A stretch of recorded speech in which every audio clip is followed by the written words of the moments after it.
Daniel Foster collapsed in the elevator at 11:47 p.m., his daughter's backpack still clutched in his trembling hands. For 3 weeks, the billionaire CEO had worked him like a machine, 18-hour days, midnight deadlines, weekend sacrificed. He'd brought 6-year-old Mia to the office so many times she knew every security guard by name. He'd chosen between sleep and survival, between being a father and keeping a roof over their heads.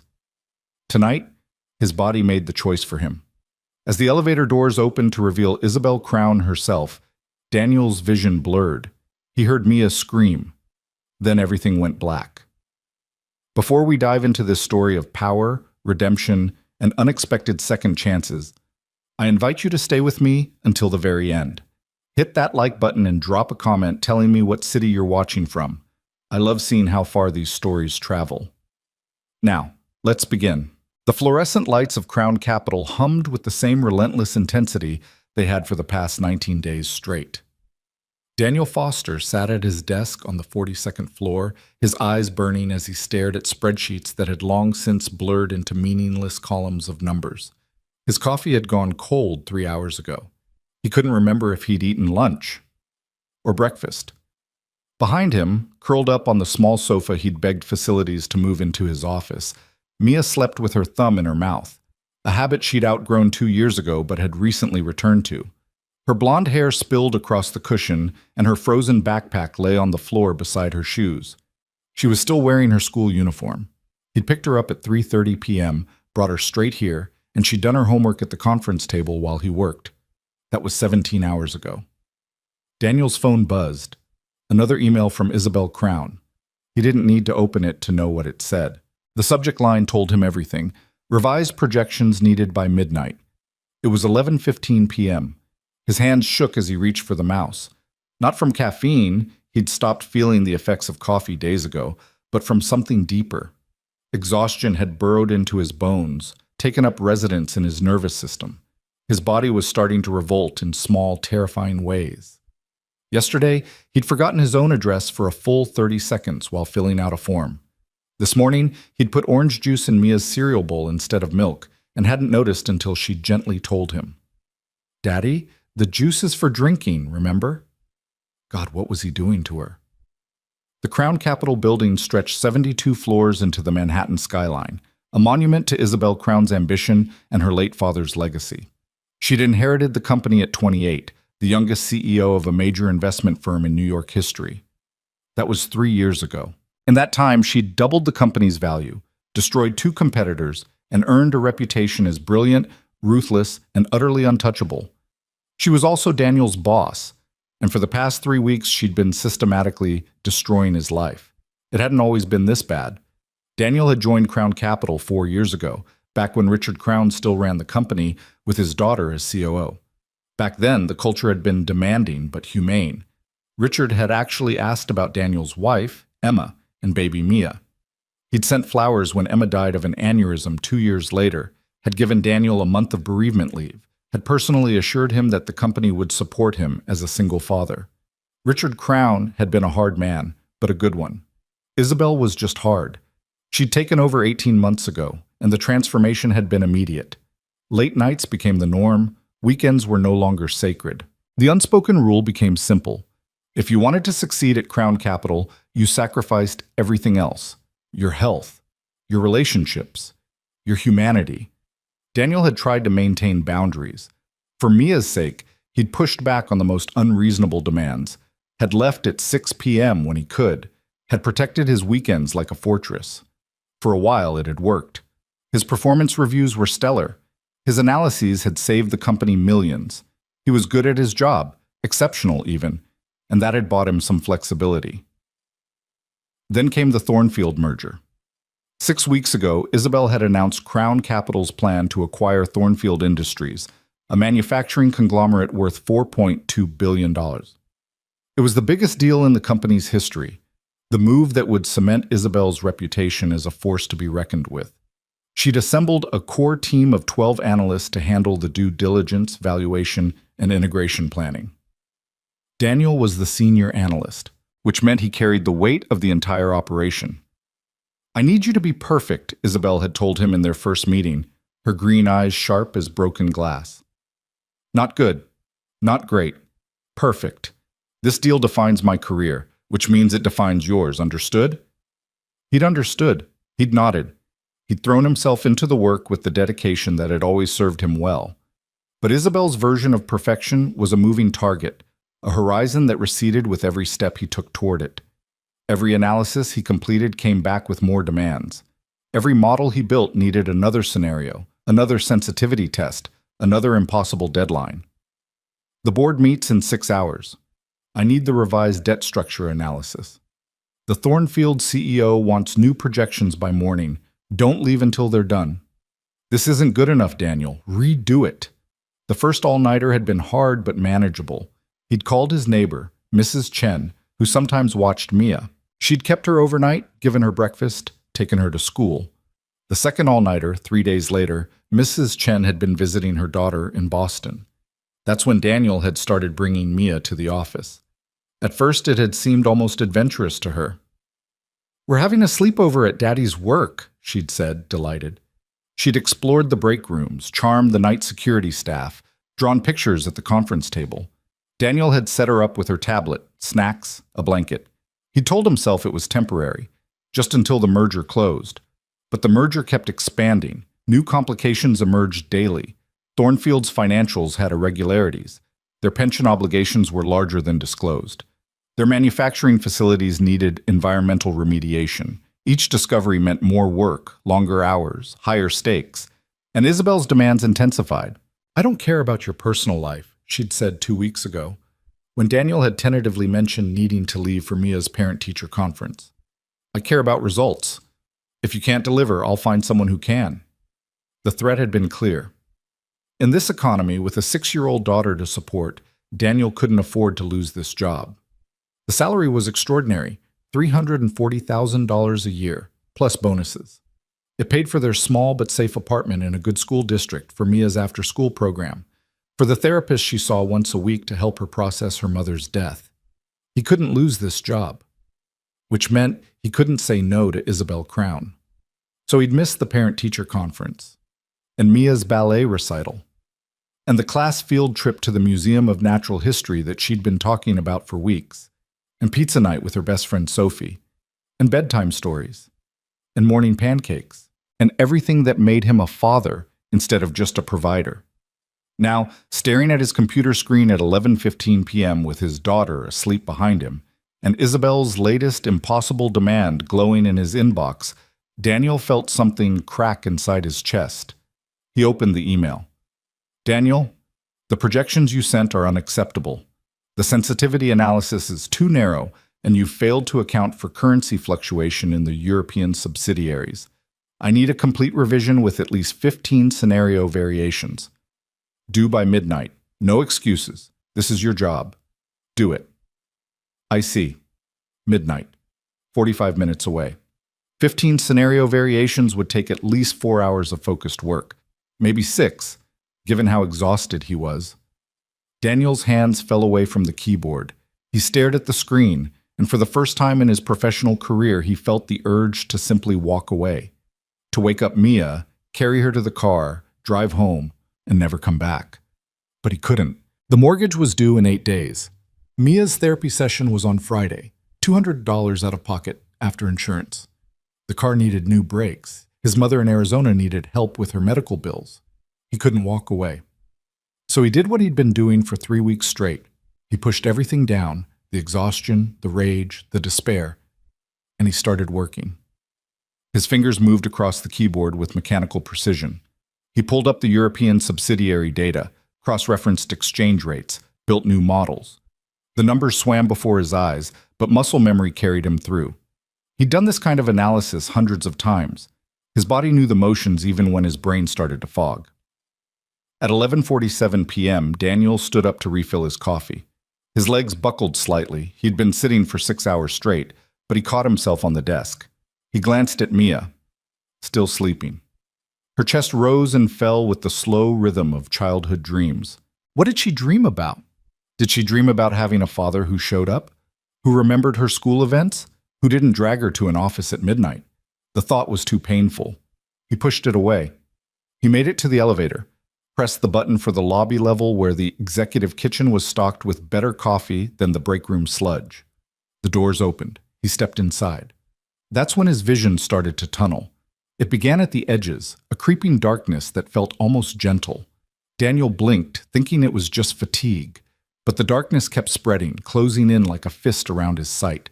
His heart began to race, not the normal elevated rhythm of stress, but something erratic and terrifying. The elevator lurched downward. Or maybe that was him.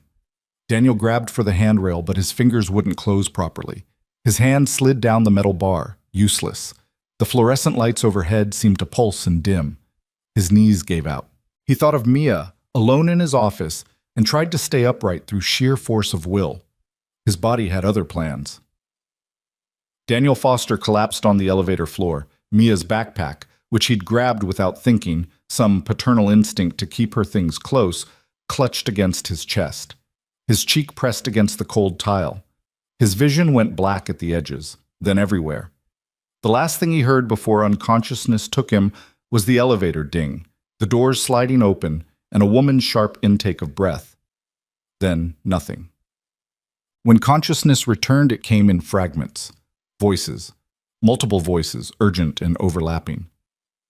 Pulses thready. Call an ambulance. Sir, can you hear me? Where's his daughter? Someone said he has a daughter. Daniel's eyes fluttered open. The ceiling above him was unfamiliar, white tile instead of his office's acoustic panels. He was on the floor. People were crouched around him. A security guard. Someone from facilities. And Isabel Crown. She was kneeling beside him, her expression unreadable. Her dark hair was pulled back in its usual severe bun, her white blouse still crisp despite the late hour.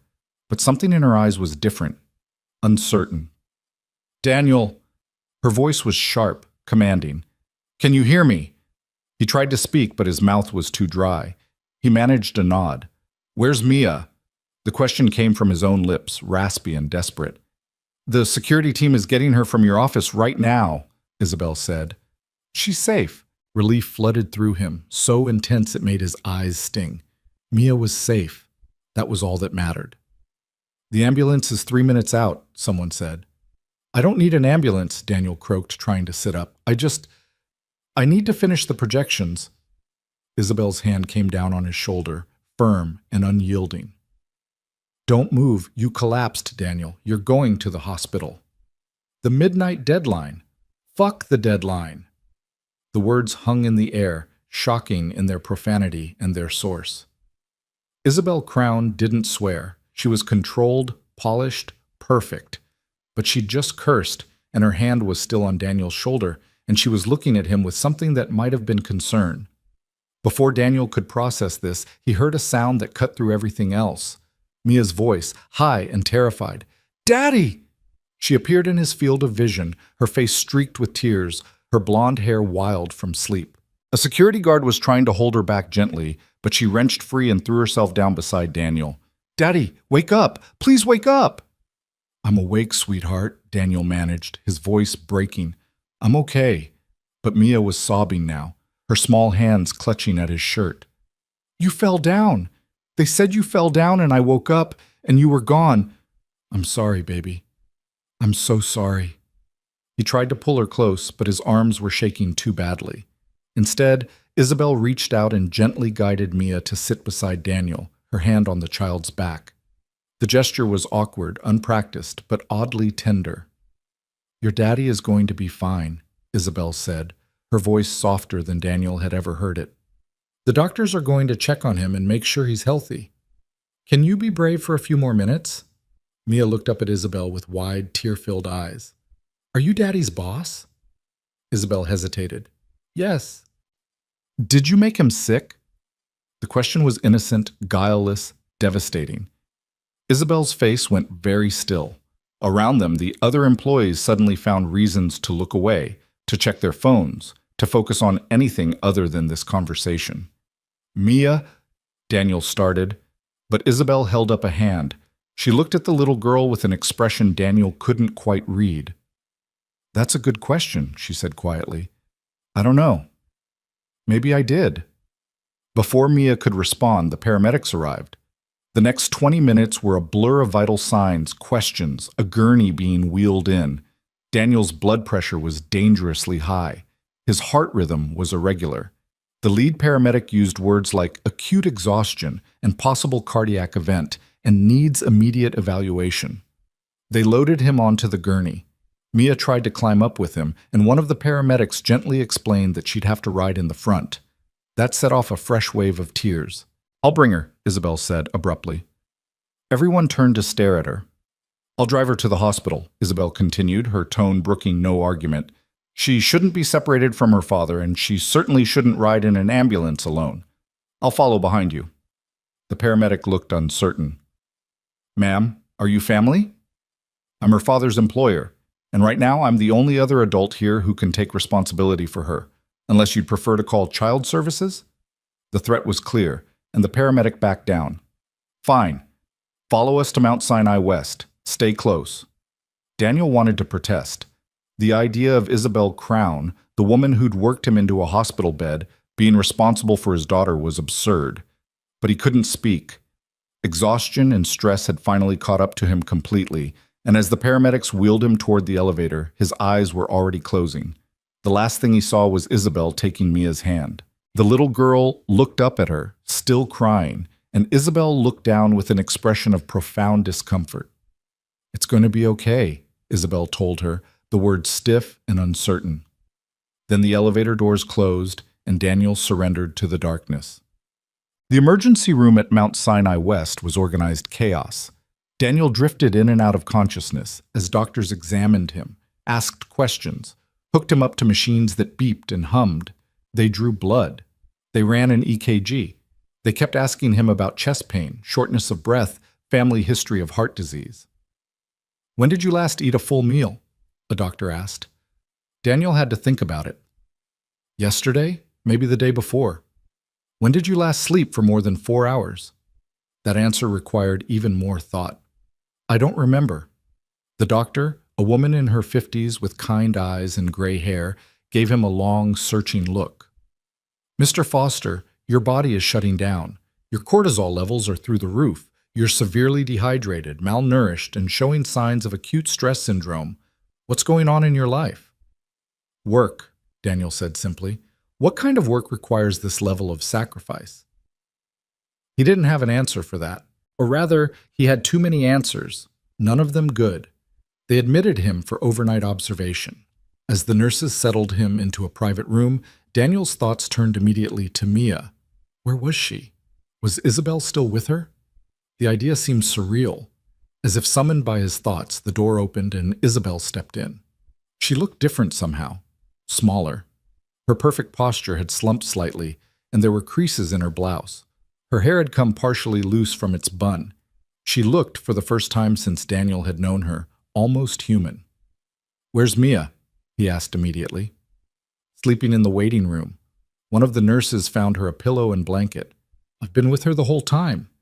Daniel tried to imagine Isabel Crown sitting in a hospital waiting room, watching over a 6-year-old, and failed. "You didn't have to do that." "Yes," Isabel said quietly. "I did."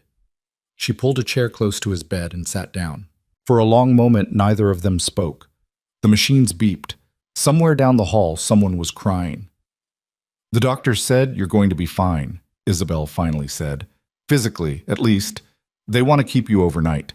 Run some more tests in the morning, but there's no permanent damage. You got lucky." "Lucky," Daniel repeated. The word tasted bitter. "Daniel..." Isabel paused, seeming to struggle with words. Another first. "In your office, while we were waiting for the ambulance, I looked at your computer. I saw what you were working on." Daniel's stomach dropped. "The projections aren't finished." "I don't care about the projections." Isabel's voice was sharp, but not with anger, with something else.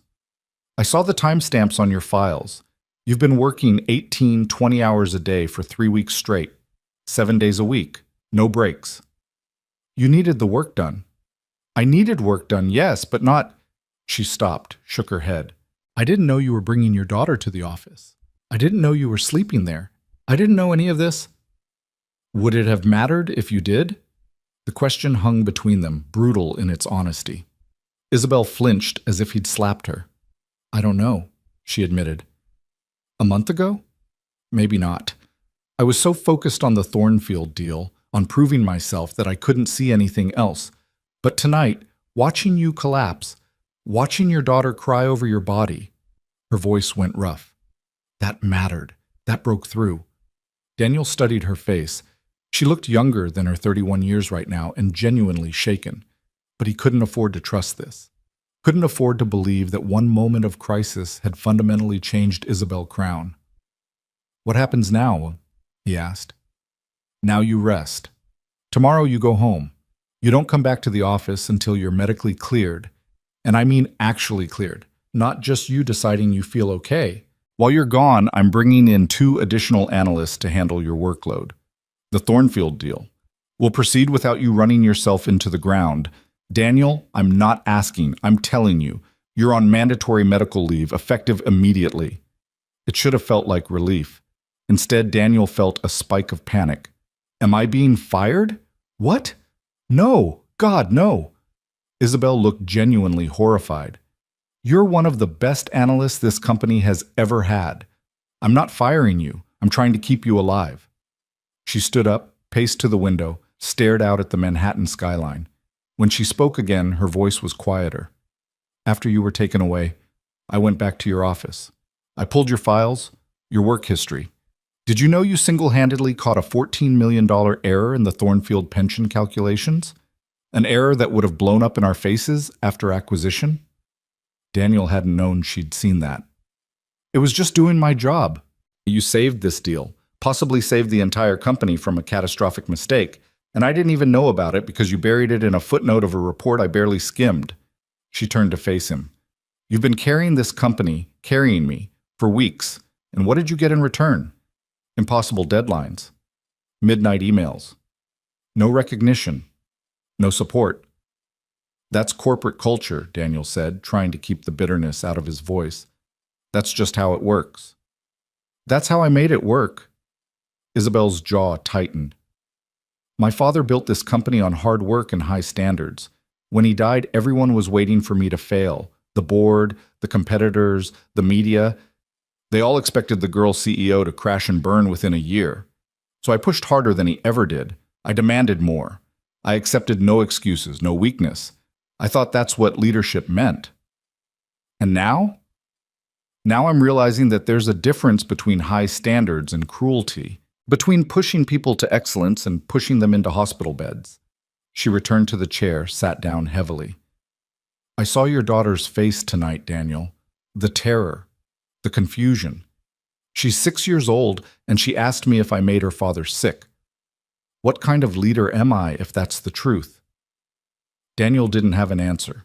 He was too tired, too overwhelmed, but something in Isabel's face, the genuine shame, the dawning horror of self-awareness, made him believe she was serious. I need to check on Mia, he said instead. Of course. Isabel stood. I'll bring her in. She left, and Daniel lay back against the pillows, his mind reeling. In the past 3 hours, his entire world had tilted on its axis. He'd collapsed, been hospitalized, seen his boss, his ruthless, unfeeling boss, kneel beside him on an elevator floor, heard her swear, watched her take responsibility for his daughter. The door opened again, and Mia rushed in. She climbed onto the bed with the practiced ease of a child who'd spent too much time in hospitals after her mother's death. She curled against Daniel's side, her small body shaking with leftover fear. I'm okay, baby, Daniel whispered, wrapping his arms around her. I promise. I'm okay. You scared me, Daddy. I know, I'm so sorry. I'm so sorry. Isabel stood in the doorway, watching them. When Mia finally pulled back and looked at her, the little girl's expression was curious rather than afraid. Thank you for driving me here, Mia said politely. Emma had raised her with good manners, and even in crisis they held. You're welcome, Isabel replied. She looked uncomfortable again, out of her depth.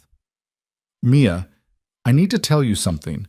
The reason your dad got sick is because I asked him to work too hard. That was wrong of me. I'm going to make sure it doesn't happen again. Mia considered this with the seriousness children brought to important matters. Are you going to be nicer to him? Yes, Isabel said. I'm going to try to be much nicer. Good, because he's the best daddy in the world, and he deserves nice people. Daniel's chest tightened. Isabel's expression softened into something almost like a smile. You're absolutely right, Isabel said. He does. She left them then, murmuring something about calling a car service to take Mia home, making arrangements with a neighbor. Daniel held his daughter and tried to process what had just happened. Isabel Crown had apologized, had admitted fault, had promised change. Whether she meant it, whether one night of crisis could truly transform a person, Daniel didn't know. But lying in that hospital bed with his daughter's weight against his chest and machines monitoring his failing body, he allowed himself the smallest flicker of hope. Maybe things could be different. Maybe he could have both, his job and his life, his career and his daughter. Maybe. The night stretched on. A nurse came in to check his vitals. Mia fell asleep curled against him, her breathing slow and even. And Daniel stared at the ceiling, exhausted beyond measure, but too wired to sleep. Somewhere in the building, Isabel Crown sat in a waiting room and stared at her phone, at the emails she'd sent over the past 3 weeks, at the evidence of her own ruthlessness laid bare in timestamps and demands. And something in her, something that had been hardening since her father's death, since taking over the company, since deciding that strength meant never bending, began, finally, to crack. The morning light filtered through the hospital blinds in pale strips across Daniel's face. He woke to find Mia still curled against him, her thumb in her mouth again, and a nurse checking his IV line with practiced efficiency. "Good morning, Mr. Foster," the nurse said softly, careful not to wake the child. "How are you feeling?" Daniel took inventory of his body. Exhausted, yes, but the trembling had stopped. His heartbeat felt steadier. The fog in his mind had lifted slightly, though weariness still clung to him like a second skin. "Better," he said, and meant it. "The doctor will be in around 8 to review your test results. Your vitals stabilized overnight, which is good news." She adjusted something on the monitor. "Also, there's a woman in the waiting room who's been here since you were admitted. Says she's your employer? She asked me to let her know when you woke up." Daniel's stomach tightened. Tell her I'll see her in a few minutes, after Mia wakes up." The nurse nodded and left.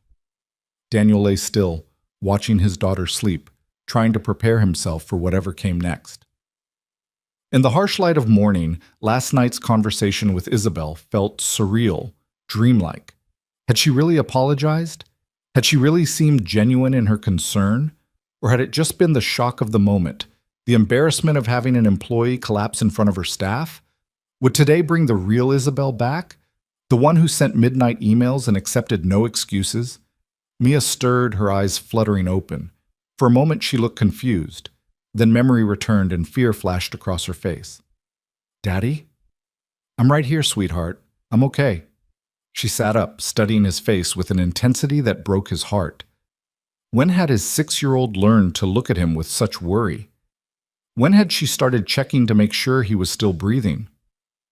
"Can we go home?" she asked. "Soon. The doctor needs to check on me first, but then, yes, we'll go home." "And you won't go to work?" The question was careful, hopeful, cautious. Daniel pulled her close. "Not for a while. I'm going to stay home with you for a few days. We'll have breakfast together, and I'll take you to school, and maybe we can go to the park after. Would you like that?" Mia's face lit up with such pure joy that Daniel felt physically ill. When had the simple promise of his presence become something extraordinary? When had he let his job steal so much of himself that his daughter was shocked by the prospect of a normal day together? "Really? You promise?" "I promise." A knock at the door interrupted them. Isabel stepped in, and Daniel was struck again by how different she looked. She changed clothes. Someone must have brought her fresh things, or she'd gone home briefly. And her hair was down, falling in dark waves around her shoulders. Without the severe bun and corporate armor, she looked younger, almost vulnerable. "I'm sorry to interrupt," she said. "I wanted to check on you before I headed to the office." "You stayed all night?" Daniel asked. "I did. I wanted to make sure—" She trailed off, glanced at Mia, then back to Daniel. I wanted to make sure you were okay. Mia watched Isabel with open curiosity. Are you going to make my daddy work today? No, Isabel said firmly. Your daddy is going to rest, and when he's ready to come back, things are going to be different. I promise. The word promise seemed to carry weight when Isabel said it. She looked at Daniel as she spoke, her green eyes serious. I've already sent an email to the team. You're on medical leave, no arguments. Marcus and Jennifer are taking over your portions of the Thornfield analysis. I've also scheduled a meeting with HR this afternoon to discuss restructuring our workload expectations across the department. Daniel blinked. Marcus and Jennifer were junior analysts, talented but inexperienced. They're not ready for... Then they'll learn. And if they can't handle it, I'll bring in external consultants. Daniel, you need to understand something. This company will survive without you working yourself to death. It has to, because I won't accept the alternative anymore. She paused. I won't accept who I became to make that alternative necessary. The words hung in the air between them.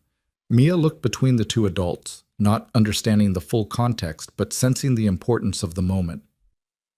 There's something else, Isabel continued. Last night, after you were stabilized, I went back to the office. I spent hours going through your work from the past month, not just the Thornfield files, but everything. Daniel's chest tightened. And I found 3 major errors in reports I had approved, errors you'd caught and corrected without telling me. I found notes in margins where you'd saved me from making catastrophic recommendations to clients. I found a pattern of you quietly fixing problems, protecting the company's reputation, doing work far beyond your job description, all while I was sending you more demands. She pulled a chair close to the bed and sat down, her hands clasped tightly in her lap. There was one file in particular, a memo you'd started writing 2 weeks ago but never sent. It was addressed to me, outlining concerns about the Thornfield deal's timeline and the strain it was putting on the team. You wrote, "The current pace is unsustainable. People have families, lives, physical limits. We're going to lose good employees, or worse, we're going to break them." Isabel's voice went soft. You wrote that 2 weeks ago, Daniel. You saw this coming, and I didn't listen because you never sent it. Why didn't you send it? Daniel glanced at Mia, who was listening with wide eyes. Can we talk about this later? Of course. Isabel stood. I've arranged for a car service to take you and Mia home whenever the doctor clears you, and I've contacted Mrs. Chen, your neighbor. She's agreed to stay with Mia for a few days while you recover. The company is covering her fee. You don't need to... Yes, I do. Daniel, please, let me do this. Let me start fixing what I broke.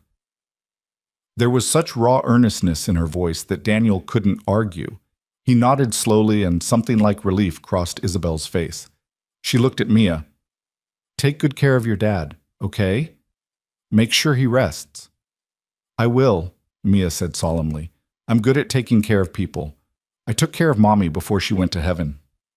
The innocence of the statement, the casual mention of loss, made Isabel's expression crack.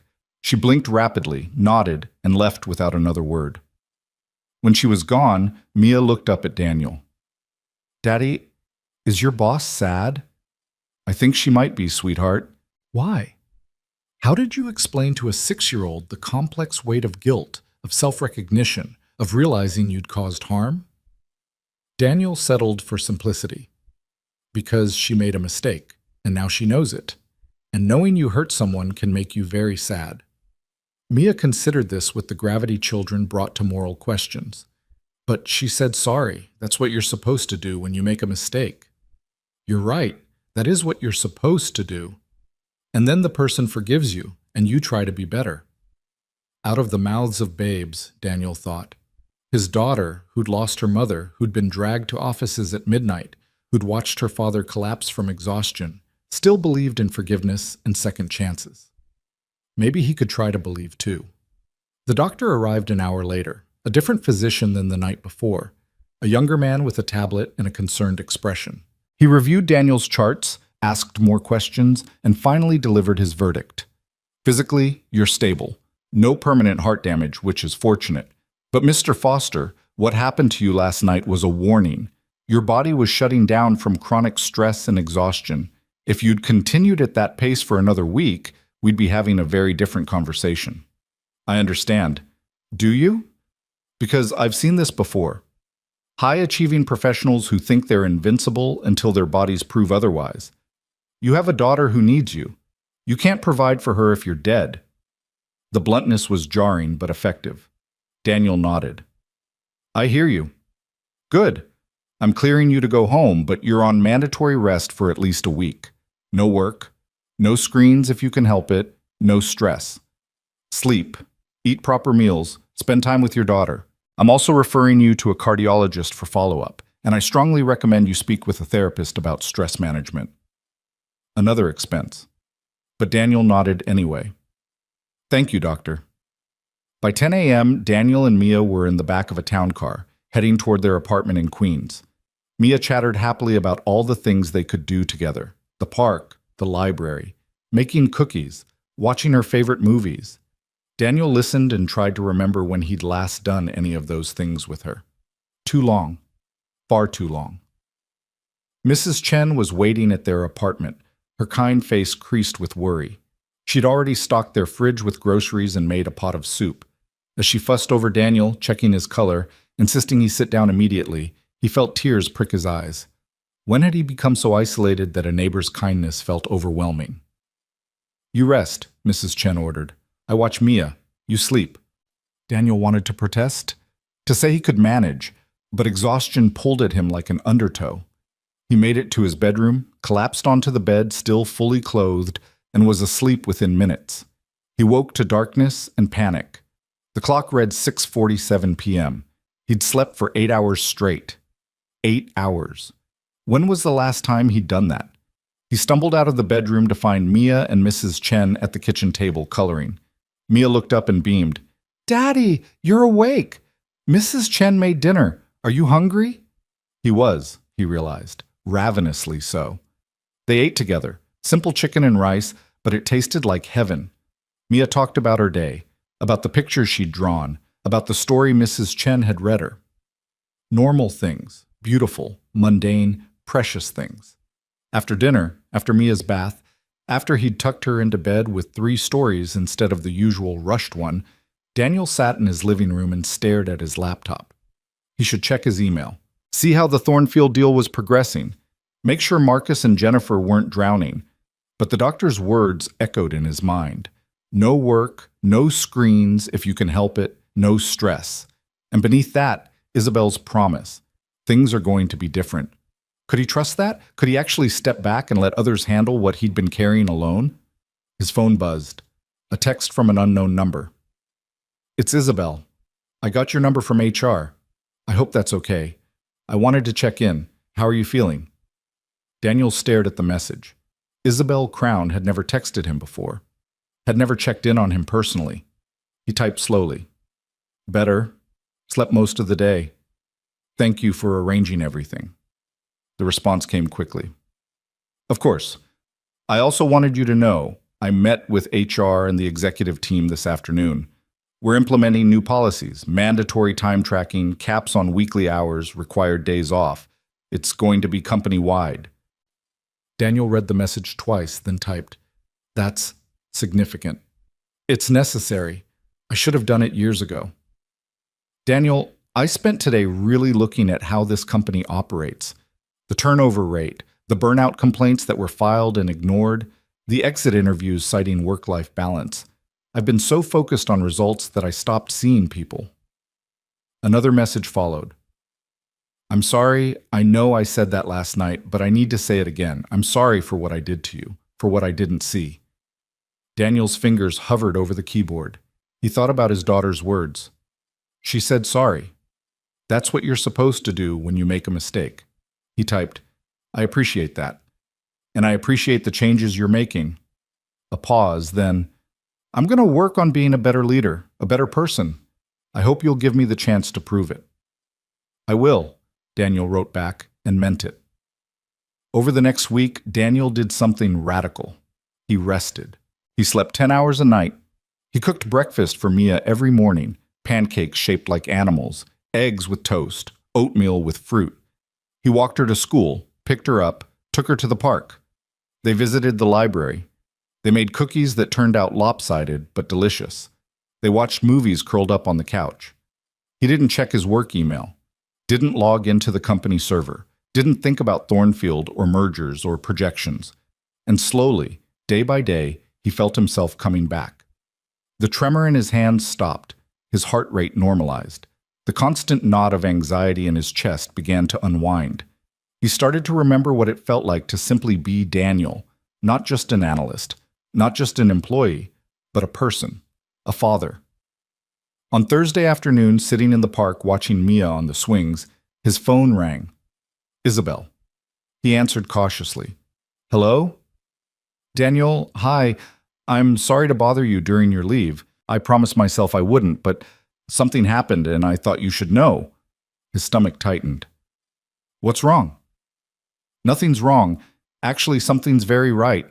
We closed the Thornfield deal this morning. The board approved it unanimously. It's done. Relief and something else, pride maybe, flooded through him. That's great. Congratulations. It wouldn't have happened without your work.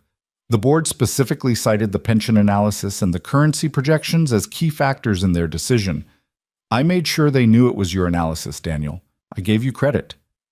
He didn't know what to say. In 3 years at Crown Capital, Isabel had never given him public credit for anything. Thank you, he managed. There's more. I'm restructuring your position. When you come back, and only when you're medically cleared and ready, you'll be Senior Director of Strategic Analysis. New title, significant raise, and a team of 3 analysts reporting to you. You'll set the hours and expectations for your team. I'm trusting you to build the kind of culture I should have built from the start. Daniel's mind reeled. Isabel, I don't know what to say.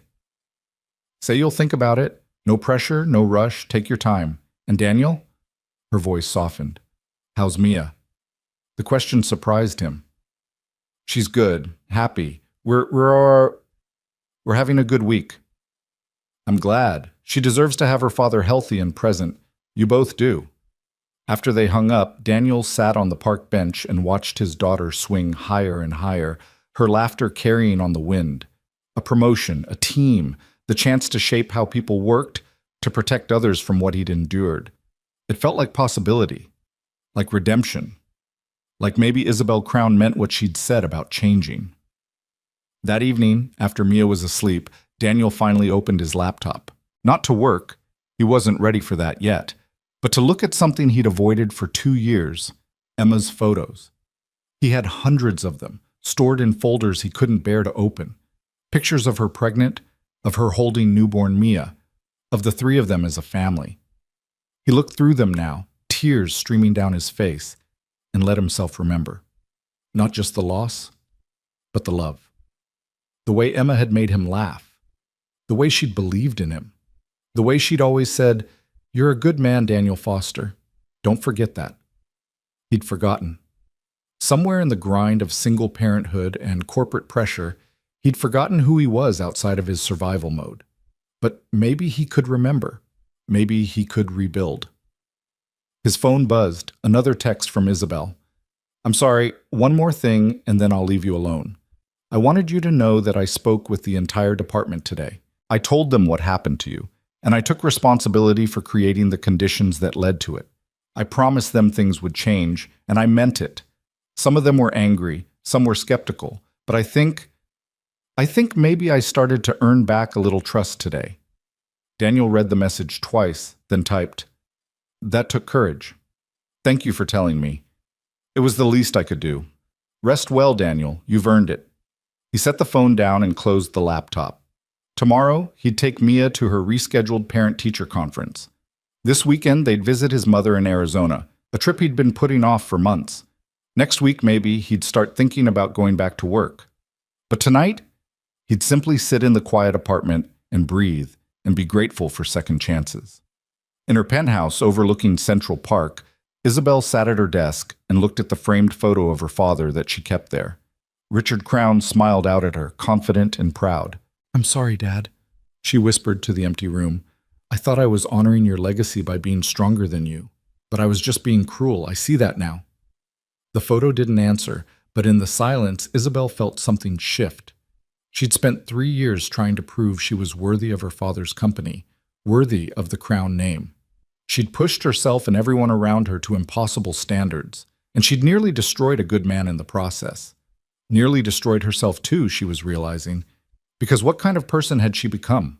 What kind of leader measured success only in deals closed and profits earned, never in lives improved or people supported? Not the kind of leader she wanted to be. Not anymore. She opened her laptop and began to type. Not an email to the board or a memo to staff, but something more personal. A list of changes she needed to make. In the company, yes, but also in herself. Listen more. Assume less. Ask about people's lives.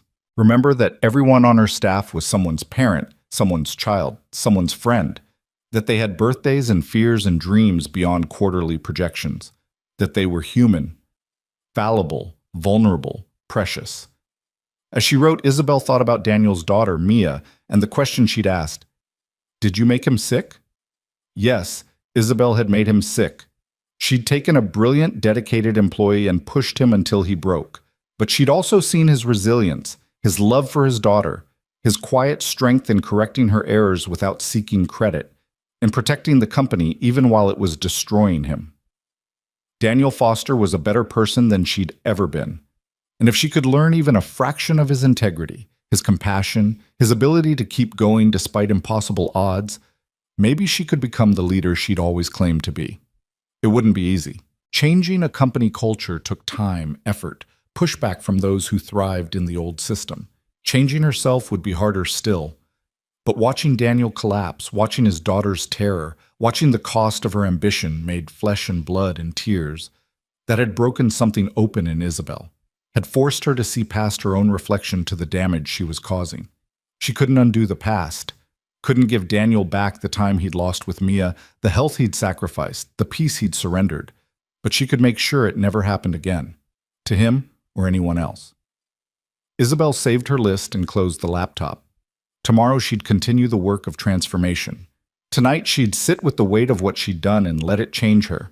Outside her window, the city glittered with a million lights, each one representing a life, a story, a person striving and struggling and hoping.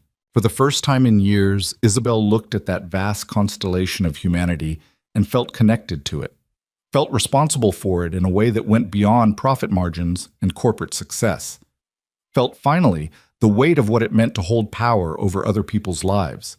It was humbling, terrifying, and absolutely necessary. In Queens, Daniel checked on his sleeping daughter one more time, kissed her forehead, and whispered, "I'm here, baby. I'm not going anywhere." In Manhattan, Isabel turned off her lights and made herself a promise. She would be worthy of the trust her employees gave her, worthy of the power she wielded, worthy of the second chance she'd been given.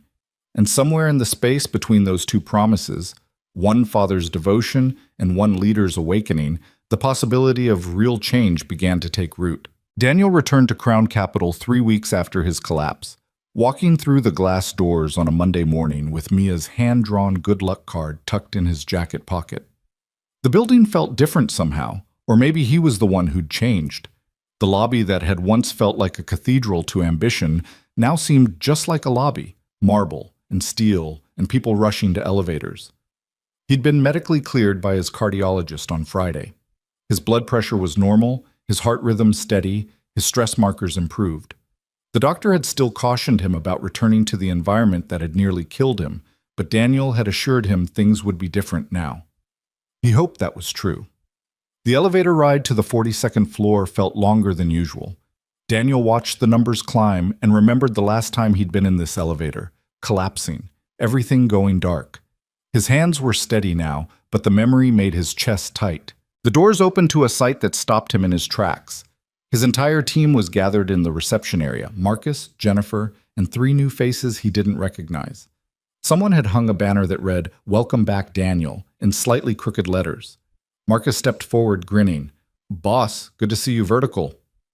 "Good to be vertical," Daniel managed, surprised by the emotion in his throat. Jennifer hugged him quickly, fiercely. "We were so scared. Don't ever do that again." "I'll try not to." They ushered him to the conference room where breakfast had been laid out. Bagels, fruit, coffee, orange juice. As Daniel sat down, Marcus cleared his throat.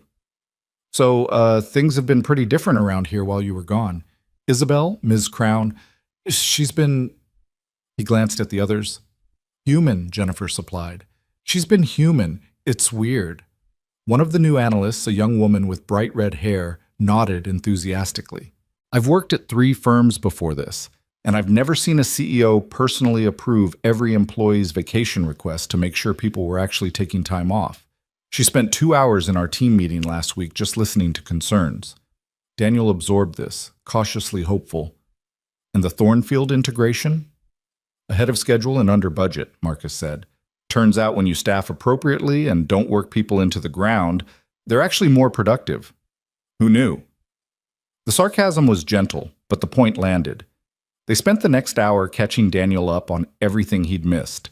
The successful merger completion, the new client acquisitions, the restructured workflow systems. Every change seemed designed to prevent what had happened to Daniel from happening to anyone else. Finally, Marcus glanced at his watch. You've got a meeting with Isabel at 10. She wanted to see you first thing, but we intercepted you for breakfast. Hope that's okay. More than okay, Daniel said. Thank you, all of you. As the team dispersed back to their desks, Daniel made his way to Isabel's office on the 71st floor. Her assistant, an efficient woman named Patricia, who'd always seemed vaguely terrifying, actually smiled at him. Mr. Foster, it's wonderful to have you back. Ms. Crown is expecting you. Go right in. Daniel knocked and entered. Isabel's office was enormous, with floor-to-ceiling windows overlooking the city and furniture that probably cost more than Daniel's annual salary. But Isabel herself looked different. She was standing by the window rather than sitting behind her massive desk, and she was wearing gray slacks and a simple sweater instead of her usual severe suits. Daniel! She turned, and her face lit up with genuine pleasure. Welcome back. How are you feeling? Good. Really good, actually. The rest helped. I'm glad. Please, sit. Can I get you anything? Coffee? Water? They settled into the chairs by the window rather than the formal desk setup, another small signal that something had shifted. Isabel looked at him carefully, as if checking for signs of fragility. I want you to know that there's absolutely no pressure for you to jump back into your full responsibilities immediately, she said. We discussed this in the leadership meeting. You can ease back in at whatever pace feels right. I appreciate that, but I'm ready to work. I've been resting for 3 weeks. I'm going stir-crazy. Isabel smiled slightly. I understand, but Daniel, I need you to promise me something. If you ever feel overwhelmed, if the workload becomes too much, if you need time off, you tell me immediately. No suffering in silence, no pushing through until you break. Can you promise me that? The earnestness in her voice, the genuine concern in her eyes, made something in Daniel's chest loosen. I promise. But I need you to promise something too. Anything. If you see yourself slipping back into old patterns, the midnight emails, the impossible deadlines, the treating people like machines, you catch yourself. You remember what happened. Can you promise me that? Isabel's expression went serious. I promise. Actually, I've been seeing a therapist twice a week since you collapsed. She's helping me understand some of the patterns I developed after my father died. The need for control, the equating of rest with weakness, it's been illuminating. Daniel hadn't expected that level of vulnerability. That takes courage. So does coming back here after what I put you through. Daniel, I want to show you something. She pulled out her phone and opened a document. This is the new company policy manual. It went into effect last week. Maximum 50-hour work weeks except in genuine emergencies, and those require executive approval. Mandatory vacation time. Use it or lose it. No emails after 7 p.m. or on weekends unless critical. Mental health days are granted without question. We're hiring 20% more staff across all departments to ensure coverage. She scrolled through page after page of reforms. I brought in a consultant who specializes in sustainable high-performance cultures. She's been brutal in her assessment of how we operated before, but she's also been invaluable in helping us build something better. Daniel read through the policies, his eyebrows rising higher with each section. This is comprehensive. It has to be. I can't trust myself to just be better without systems in place. I needed to change the structure, not just my intentions. Isabel set the phone down. Your new team starts today. 3 analysts reporting to you, all experienced, all fully briefed. Your job is to direct strategy and mentor them, not to do everything yourself. That's non-negotiable. I saw them at breakfast. They seem great. They are. And Daniel? Your salary has been adjusted to reflect your new role. It's in the offer letter Patricia will give you, along with equity options and a signing bonus that I hope begins to compensate for what I put you through. She handed him an envelope. Daniel opened it, saw the numbers, and nearly dropped the paper. The salary was almost double what he'd been making. The signing bonus alone was more than he'd earned in his first 2 years at the company. Isabel, this is fair. It's fair, Daniel. You saved this company multiple times over. You deserve to be compensated accordingly. More than that, you deserve to be valued. Daniel's throat felt tight. He remembered the version of Isabel who'd sent him midnight demands, who told him she didn't care about his personal life. This woman sitting across from him, talking about therapy and fair compensation and value, she felt like a different person entirely. Thank you, he managed, for all of this, for changing. Thank you for surviving, for coming back, for giving me the chance to prove I can do better. Isabel stood. Come on, I want to show you your new office. They took the elevator down 2 floors. Isabel led him to a corner office with windows on 2 sides and twice the space of his previous workspace. Inside, his desk had been set up with 3 monitors, a new ergonomic chair, and a small sofa identical to the one he'd brought in for Mia. I thought you might want somewhere comfortable for Mia if you ever need to bring her again, Isabel said quietly. Though I'm hoping our new policies mean that won't be necessary. Daniel walked to the windows, looking out over the city. He could see his daughter's school from here, just a small building in the distance. The thought that he could glance up from work and know she was there, safe, learning, living her life without needing to sleep in hallway chairs, it made his eyes sting. It's perfect, he said. They spent the next hour reviewing his new responsibilities, the team structure, the current projects. Isabel had clearly thought through every detail, every potential stressor. She'd built in redundancies, support systems, escape valves for pressure. It was the work of someone who'd studied her own failure and was determined never to repeat it. As they wrapped up, Isabel's phone buzzed. She glanced at it and frowned. I'm sorry, I need to take this. Board member. But Daniel? I'm really glad you're back. Me too. Daniel spent the rest of the morning settling into his new office and meeting with his team. They were sharp, engaged, and clearly relieved to have proper leadership. By lunch, Daniel felt something he hadn't experienced at work in months: contentment.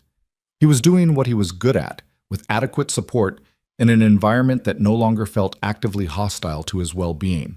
He was eating a sandwich at his desk, at a reasonable lunch hour, not at midnight, when his phone rang. Mia's school. His heart seized. Mr. Foster? This is Principal Morrison. Everything's fine, but we need you to come pick up Mia. She's in the nurse's office with a stomachache. Daniel was out the door before the principal finished speaking. He texted his team that he had a family emergency and drove to the school, his mind racing through possibilities. Was she really sick? Was this trauma from the weeks he'd been absent manifesting physically? Had he damaged her more than he'd realized? He found Mia in the nurse's office, curled up on a cot, looking small and miserable. When she saw him, her face crumpled. Daddy? He scooped her up, felt her forehead. No fever? What hurts, baby? My tummy, and I miss you. I know you're at work, but I just really missed you. The nurse, a kind woman in her 50s, gave Daniel a knowing look. She's not sick, Mr. Foster. She's anxious. It happens sometimes after a parent has a medical event. The child becomes hypervigilant about separation. Daniel's heart broke and mended simultaneously. His daughter wasn't sick, but she was scared of losing him. Of course she was. She'd already lost her mother. Then she'd watched her father collapse. Can I take her home? He asked. I think that would be best today. But Mr. Foster, you might want to consider talking to a child psychologist, just to help her process everything. Daniel nodded, already making a mental note to call Mia's therapist for an emergency session. He He carried his daughter to the car, buckled her in, and drove home while she held his hand over the center console. "I'm sorry, Daddy. I know you need to work." "Mia, look at me." Daniel pulled over, turned to face her. "You are more important than any job. Always. If you need me, I come. No questions, no hesitation. Do you understand?" "But your boss, my boss knows that you come first. She understands. And if she didn't, I'd quit. You are my priority, sweetheart. Always." Mia's eyes filled with tears. "I was so scared when you fell down. I thought you were going to heaven like Mommy." Daniel unbuckled his seatbelt and climbed into the back seat, pulling his daughter into his arms. He let her cry, let himself cry too, both of them releasing weeks of accumulated fear and trauma. "I'm not going anywhere," he whispered into her hair. "I'm healthy now. I'm resting. I'm taking care of myself. I'm going to be here for you for a very, very long time." They sat in the parked car for 20 minutes, holding each other. Finally, Mia pulled back and wiped her eyes. "Can we go home and make grilled cheese?" "We can make anything you want." At home, they cooked together, real cooking, not rushed meals between work sessions. They made grilled cheese with tomato soup, Mia's favorite. They ate at the table instead of in front of the TV. They talked about her day, her friends, her upcoming school project on butterflies. Normal things. Beautiful, ordinary, precious things. Daniel's phone buzzed. A text from Isabel. "Patricia told me you left for a family emergency. Is everything okay?" He typed back. "Mia needed me. We're fine now." "Good. Take the rest of the day. Take tomorrow if you need it. Family comes first." Daniel stared at the message, marveling again at the transformation. 3 months ago, leaving work for a sick child would have been met with thinly veiled disapproval. Now, it was encouraged. "Thank you," he texted back. "I'll be in tomorrow." That evening, after Mia was asleep, Daniel sat at his kitchen table with a glass of wine and his laptop. He opened his personal email and found a message from his mother in Arizona. "Daniel, I've been thinking about you and Mia. I know things have been hard. If you ever need help, if you ever want to come stay for a while, we have room. Love, Mom." The offer touched him, but Daniel realized he didn't need to escape anymore. He had a job that valued him, a boss who'd learned from her mistakes, a daughter who was healing, and a future that no longer felt like a weight dragging him under. He was okay. They were okay. He wrote back, "Thanks, Mom. We're doing much better. I'll bring Mia to visit soon. Love you." As he closed the laptop, his phone rang. Isabel. At 8 p.m. Daniel felt a flicker of old anxiety before answering. "I'm sorry to call so late," Isabel said immediately. "I know it violates the new policies, but something happened, and I thought you should hear it from me." "What's wrong?" "Nothing's wrong. Actually, something's very right.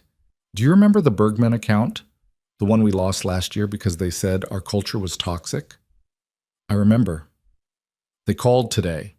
They want to come back. They said they've been watching the changes we've made, the new policies, the press coverage about our cultural transformation. They're impressed. They want to meet next week about not just reinstating their account, but expanding it." Daniel sat up straighter. The Bergman account was worth $40 million annually. "That's incredible." "It's vindication," Isabel said, her voice thick with emotion. "Proof that doing the right thing isn't just morally correct, it's good business." "Daniel, I wanted to thank you." "For what?" "For being the catalyst. For breaking down so completely that I had to see what I'd become. I know that sounds terrible, thanking you for suffering, but your collapse saved this company in ways that have nothing to do with balance sheets. It saved our soul." Daniel didn't know what to say to that. The idea that his worst moment had become Isabel's turning point felt strange, complicated, oddly fitting. "I'm glad something good came from it," he finally said. "More than good. Daniel, I'm building the company my father would have been proud of. Not the one I thought he'd want, the aggressive, ruthless, winning at all costs version, but the one he actually built before I took over and perverted it. A place where excellence and humanity can coexist." They talked for a few more minutes before hanging up. Daniel sat in his quiet kitchen and thought about transformation, about how sometimes breaking down was the only way to break through to something better. The next morning, Daniel woke to Mia crawling into bed with him, her favorite stuffed rabbit tucked under her arm. "Can you take me to school today?" she asked. "Of course." They had breakfast together, scrambled eggs and toast, orange juice in the correct glasses. Daniel braided Mia's hair, something Emma used to do that he'd learned through trial and error over the past 2 years. They drove to school listening to her favorite songs, and when he walked her to her classroom, Mia hugged him tight. "I love you, Daddy." "I love you too, baby. Have a great day." "Will you pick me up?" "Absolutely. I'll be right here at 3. The promise was simple, ordinary, but Mia's smile suggested it meant everything. Daniel drove to Crown Capital feeling lighter than he had in months. He spent the morning in productive meetings, reviewing strategic analyses, mentoring his new team. At noon, he actually took a lunch break, went to a nearby cafe, ate outside, read a few chapters of a novel he'd been meaning to finish for 6 months. When he returned to his office, there was a package on his desk. No shipping label, no return address. Daniel opened it carefully and found a children's book inside, The Rabbit Who Wanted the Moon. A note was tucked in the front cover, written in elegant script. For Mia, my therapist recommended this for children processing anxiety about parent health. I hope it helps. Isabel. Daniel opened the book and read the first few pages. It was about a young rabbit whose parent got sick, and the rabbit's journey through fear toward understanding and healing. The illustrations were beautiful, the story gentle but honest. He texted Isabel, "Thank you for the book. This is incredibly thoughtful." "I wanted to help," she wrote back. "If there's anything else Mia needs, please tell me." At 3 p.m., Daniel left the office. On time, without guilt, without a pile of work calling him back. He picked up Mia from school, took her to the park, pushed her on the swings. They had dinner at home, did her homework together, read 3 stories before bed, including the new rabbit book. Mia loved it. "The rabbit was scared like me," she said, "but it got better." "Just like you're getting better," Daniel agreed. "Just like you're getting better too, Daddy," out of the mouths of babes. That weekend, Daniel did something he'd been putting off. He cleaned out Emma's closet, not to forget her, but to make space for the future. He kept her favorite sweater, the one that still smelled like her perfume, and a few special items for Mia when she was older. But the rest he donated, creating physical space that matched the emotional space that was slowly opening in his heart. Grief would always be there. Emma would always be Mia's mother, would always be the woman Daniel had loved. But he was learning that honoring her memory didn't mean stopping his own life. It meant living fully, raising their daughter with the joy and presence Emma would have wanted. On Monday morning, Daniel arrived at work to find an email from Isabel asking him to attend the executive leadership meeting at 10. He'd never been invited to these before. They were reserved for VPs and above. His new title didn't technically qualify him. He arrived at the conference room to find Isabel and 8 other executives gathered around the massive table. Isabel gestured for him to sit. "Everyone, I've asked Daniel to join us today because I want him to present his perspective on sustainable high-performance culture. Daniel has experienced both the worst of our old ways and has been integral to developing our new approach. Daniel, would you mind sharing your thoughts?" Put on the spot, Daniel took a breath and spoke from the heart. He talked about the weeks of unsustainable pressure, the impossible choices between providing for his daughter and being present for her. He talked about the physical and emotional cost of a culture that measured commitment by exhaustion. And he talked about the transformation he'd witnessed, not just in policies, but in daily interactions, in how leaders asked about people's lives, in the space created for humanity alongside excellence.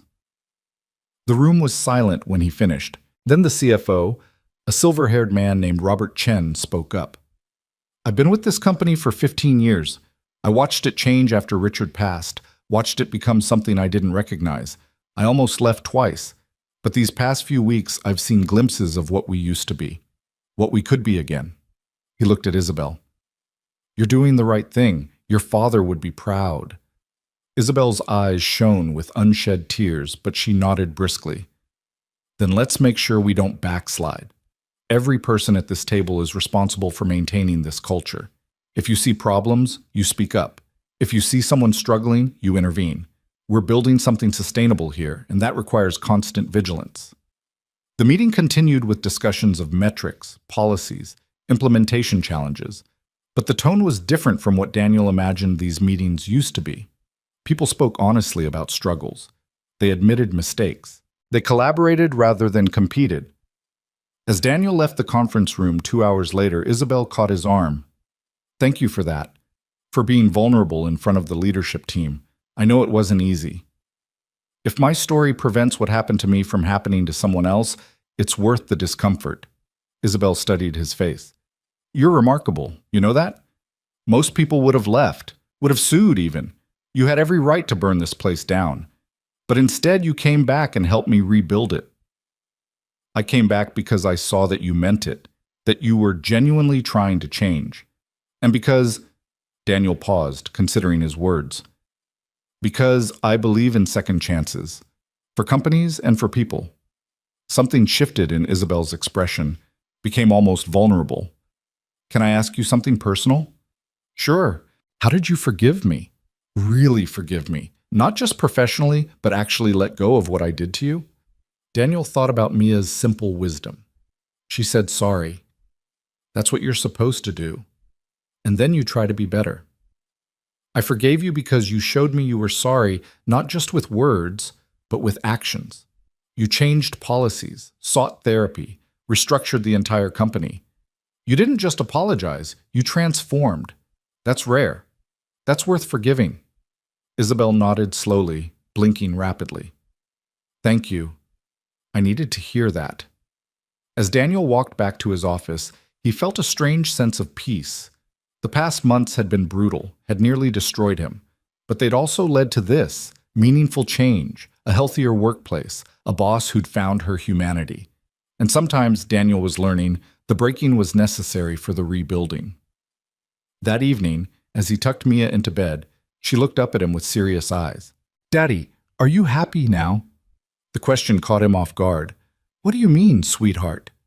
You smile more. You laugh. You're not so tired. Are you happy?" Daniel considered the question honestly. Was he happy? His wife was still gone. His job had nearly killed him.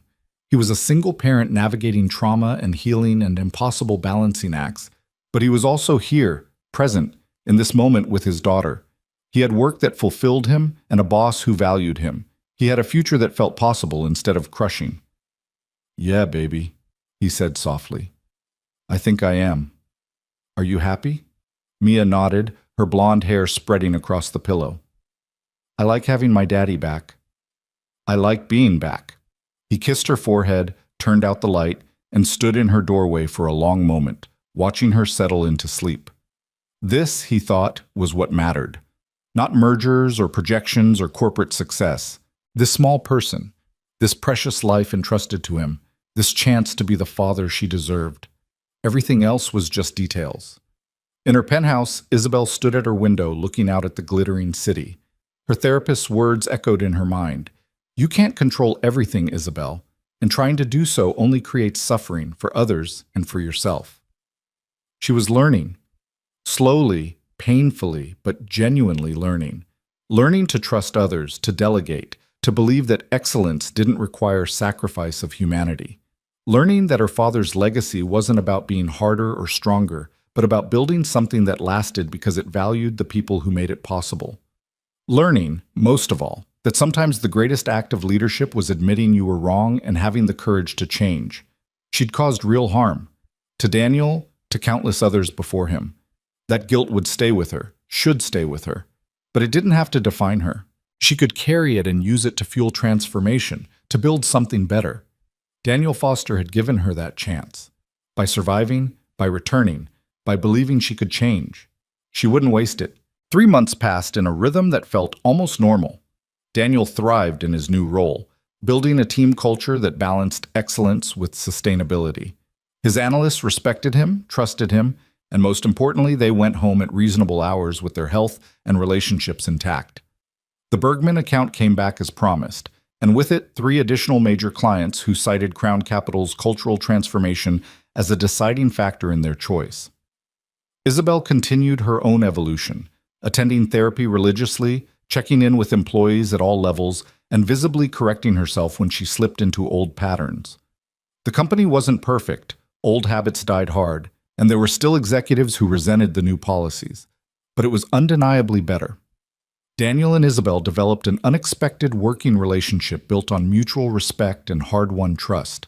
They had weekly one-on-ones where they discussed not just strategy and performance, but how his team was doing, whether anyone seemed stressed, if the workload felt sustainable. She asked about Mia regularly, remembered details about her school events, even sent a bouquet of flowers when Mia performed in her school's winter concert. It was professional, cordial, sometimes almost friendly. But it remained carefully boundaried. Daniel was grateful for the changes Isabel had made, but he never forgot what had driven those changes. The scar tissue from those brutal weeks remained, a reminder to never become complacent about his own well-being or that of his team. Then came the Friday that shattered everything. Daniel was wrapping up his day, looking forward to the weekend he'd planned with Mia. The zoo tomorrow, pancake breakfast on Sunday, maybe a movie. His phone rang just as he was packing his bag. An unknown number with an Arizona area code. "Hello? Is this Daniel Foster?" A woman's voice, official and cool. "Yes, this is Daniel." "Mr. Foster, this is Linda Marsh from Child Protective Services in Phoenix, Arizona. I'm calling about your daughter, Amelia Foster." Daniel's blood turned to ice. "What about Mia? She's at school in New York. What are you talking about?" "Sir, we have Amelia in our custody. She was picked up from her school this afternoon by your sister-in-law, Sharon Reed, who transported her to Arizona. Ms. Reed has filed for emergency custody, citing concerns about your ability to care for the child." The world tilted. Daniel grabbed his desk to steady himself. "What? Sharon can't. Mia is my daughter. Sharon has no right. Ms. Reed claims to be the child's maternal aunt and legal guardian as designated in the late Mrs. Foster's will. She's provided documentation suggesting you've been neglectful, including medical records of your recent hospitalization for what she characterizes as a mental breakdown." "That's not..." "I collapsed from exhaustion, not a mental breakdown. And Emma's will designated Sharon as guardian only if both parents were deceased. I'm very much alive." "Nevertheless, sir, we have to investigate these claims. Amelia is safe and in temporary foster care while we sort this out. You'll need to come to Arizona immediately and bring documentation of your custody rights, financial stability, and mental fitness." Daniel's hands were shaking so badly he could barely hold the phone. "Where's my daughter? I need to talk to her." "I can arrange a supervised phone call, but Mr. Foster, I have to advise you that any contact must go through proper channels. Ms. Reed has filed a restraining order claiming you're unstable and potentially dangerous to the child." "This is insane. Sharon and I haven't spoken in 18 months. She never approved of me, but she has no grounds. That's for the courts to decide. I'll email you the case information and the requirements for documentation. I strongly suggest you retain a lawyer immediately." The call ended. Daniel stood frozen in his office, his mind unable to process what he'd just heard. Sharon had taken Mia, had somehow gotten her out of school, transported her across state lines, and filed for custody. His daughter was in Arizona with strangers, probably terrified, wondering where her father was. The room spun. Daniel sat down hard, his breath coming in short gasps. No, not now. He couldn't have a panic attack now. Mia needed him. He had to think clearly, had to act, had to... His office door burst open. Isabel stood there, her face pale. "Daniel, Patricia just got a call from Mia's school. They said there was an incident, that someone picked her up claiming to be family, and..." She stopped, seeing his face. "What happened?" "Sharon took her." Daniel's voice sounded distant, hollow. "Emma's sister. She took Mia to Arizona and filed for custody. CPS has her. My daughter is in foster care." "What?" "She can't do that. That's kidnapping." "Apparently she can if she claims I'm an unfit parent. She's using my collapse as evidence of mental instability." Daniel's laugh was bitter, broken. "The thing that happened because of this job is now being used to take away my daughter." Isabel's expression shifted through shock, horror, and something fierce that Daniel couldn't quite name. She pulled out her phone and dialed. "Patricia, cancel everything on my schedule. Everything. I don't care what it is." Pause. "No, including the board dinner. Family emergency." She hung up and looked at Daniel. "When's the next flight to Phoenix?" "What? When's the next flight?" We need to get you to Arizona now. You need lawyers, documentation, character witnesses. We need to move fast before this gets more complicated. Daniel stared at her. Isabel, you don't have to. Yes, I do. Daniel, this is my fault. If I hadn't pushed you to the point of collapse, Sharon wouldn't have ammunition. I'm not letting you fight this alone. She was already typing on her phone. My family has lawyers in Arizona, good ones. I'm calling them now. I can't afford. I'm paying. Don't argue. Your daughter needs you focused, not worried about legal bills. Isabel's voice was steel wrapped in urgency. There's a flight at 7. I'm booking 2 tickets. You're not doing this alone. Something in Daniel's chest cracked open. He wanted to protest, to maintain professional boundaries, to refuse her help out of pride or caution. But Mia was in foster care in Arizona, and pride was a luxury he couldn't afford. Okay, he whispered. Thank you. The next 2 hours were a blur. Isabel's lawyers, a firm that apparently specialized in family law and had connections throughout the Southwest, were mobilized within minutes. They began compiling documentation: Daniel's clean criminal record, his financial statements, medical records with full context, character references from Mia's therapist, teachers, and pediatrician. Isabel herself wrote a letter detailing the circumstances of Daniel's collapse, taking full responsibility for the working conditions that had led to his hospitalization and vouching for his character and fitness as a parent. At the airport, sitting in the first-class seats Isabel had booked, Daniel finally allowed himself to feel the full weight of terror. Mia was somewhere in Phoenix, surrounded by strangers, probably crying for him. She'd already lost her mother.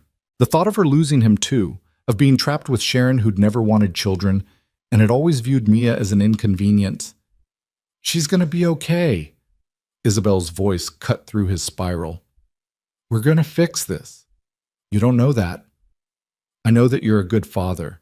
I know that you've sacrificed everything for that little girl. I know that no judge who sees the full picture could possibly rule against you. Unless they only see what Sharon wants them to see. My collapse, my single-parent household, my demanding job. Daniel's voice cracked. What if they think she's better off with family, with Emma's sister? Isabel turned to face him fully. Then we show them the truth. We show them the father who brings his daughter to the office rather than leave her alone, who restructured his entire career to be present for her, who collapsed because he was working himself to death to provide for her. That's not neglect, Daniel. That's devotion. The flight attendant brought drinks. Daniel couldn't touch his. His stomach was twisted into knots, his mind racing through worst-case scenarios.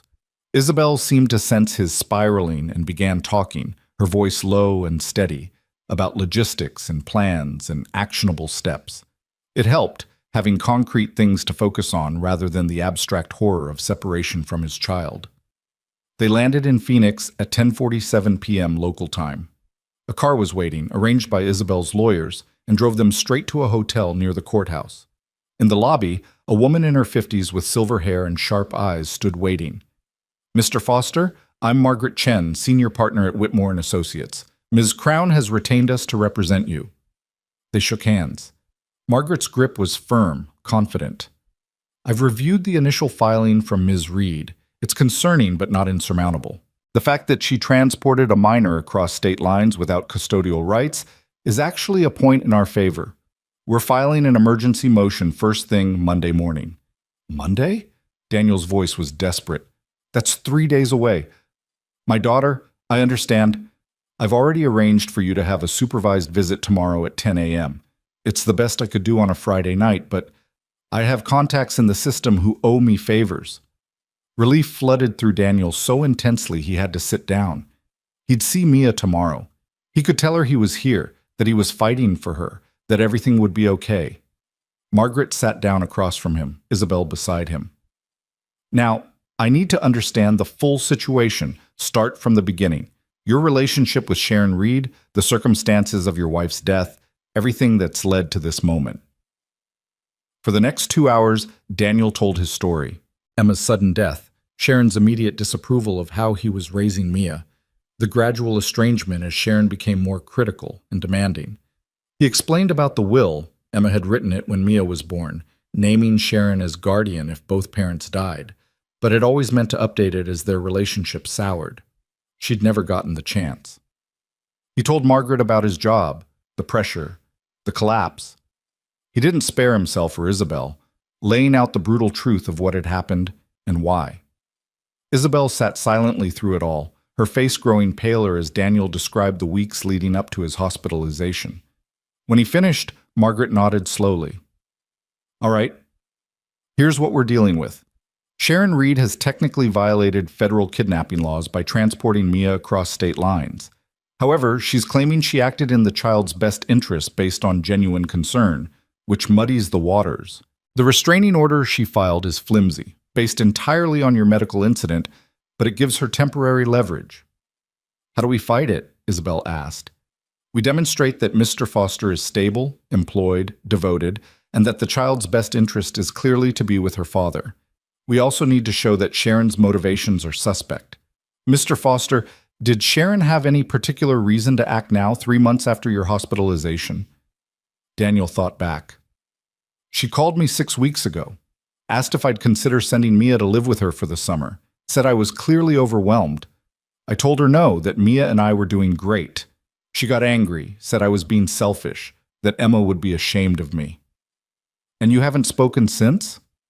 No, she sent a few texts that I ignored. They were just more criticism about my parenting. Margaret made notes. We'll subpoena her phone records, show a pattern of harassment and an ulterior motive. Mr. Foster, I'm going to be blunt. This is going to be expensive and potentially ugly. Sharon will try to paint you as unstable and neglectful. She'll use your collapse, your demanding job, probably your decision to bring Mia to the office those nights. We need to be prepared for that. I'll do whatever it takes. Good. Ms. Crown, I understand you're willing to testify. Absolutely. I'll testify about the circumstances of Daniel's collapse, my responsibility for it, and the changes I've implemented since. I'll vouch for his character and his dedication to his daughter. Margaret smiled slightly. A billionaire CEO taking the stand to defend her employees' parenting? That'll play well. The narrative writes itself. Devoted single father pushed to the brink by demanding job, but even in crisis, never neglected his child. Boss recognizes her mistake, transforms entire company culture. Father returns to work in healthier environment and continues to excel as both employee and parent. It's compelling. It's also the truth, Isabel said quietly. Even better. Margaret stood.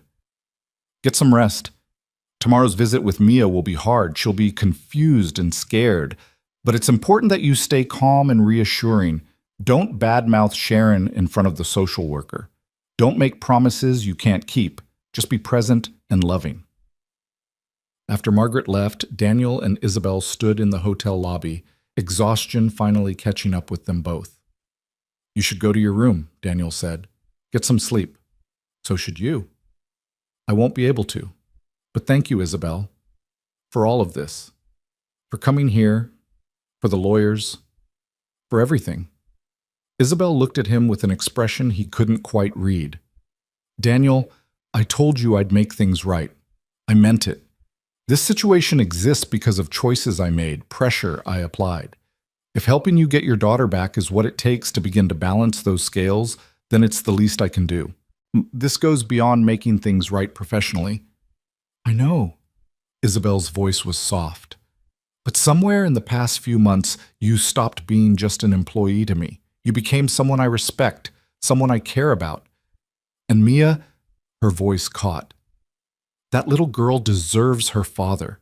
I'm going to make sure she gets him back. Something passed between them in that moment, something unnamed and complicated. Then Isabel stepped back, professional distance reasserting itself. Get some rest, Daniel. Tomorrow, we start fighting. In his hotel room, Daniel tried to sleep but couldn't. He kept imagining Mia in some stranger's house, clutching her stuffed rabbit, crying for him. He texted Margaret Chen at 2 a.m. asking if there was any way to see Mia sooner. She responded within minutes. I know this is agony, but the morning visit is the soonest possible. Try to rest. She needs you strong. At 3 a.m., there was a soft knock on his door. Daniel opened it to find Isabel standing there in sweatpants and a Columbia University t-shirt, her hair loose around her shoulders. She looked young and uncertain. I couldn't sleep either, she said, and I thought maybe you shouldn't be alone right now. Daniel stepped back, letting her in.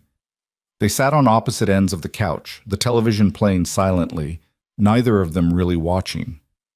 Tell me about Emma, Isabel said suddenly. If you want to. I know so little about your life before the company. So Daniel talked.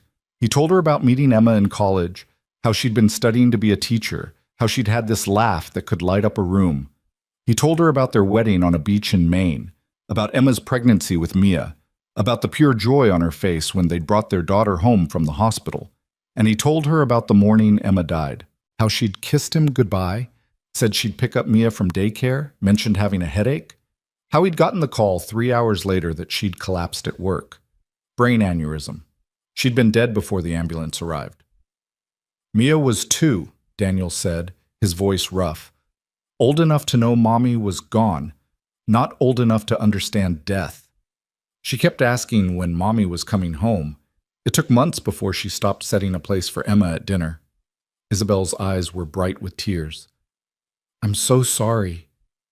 Sharon blamed me somehow, said if Emma hadn't been stressed about money, about me working so much, maybe it wouldn't have happened. Which is insane. Aneurysms aren't caused by stress, but grief makes people irrational. She started visiting constantly, criticizing everything I did. How I fed Mia, bathed her, put her to bed. Nothing was good enough.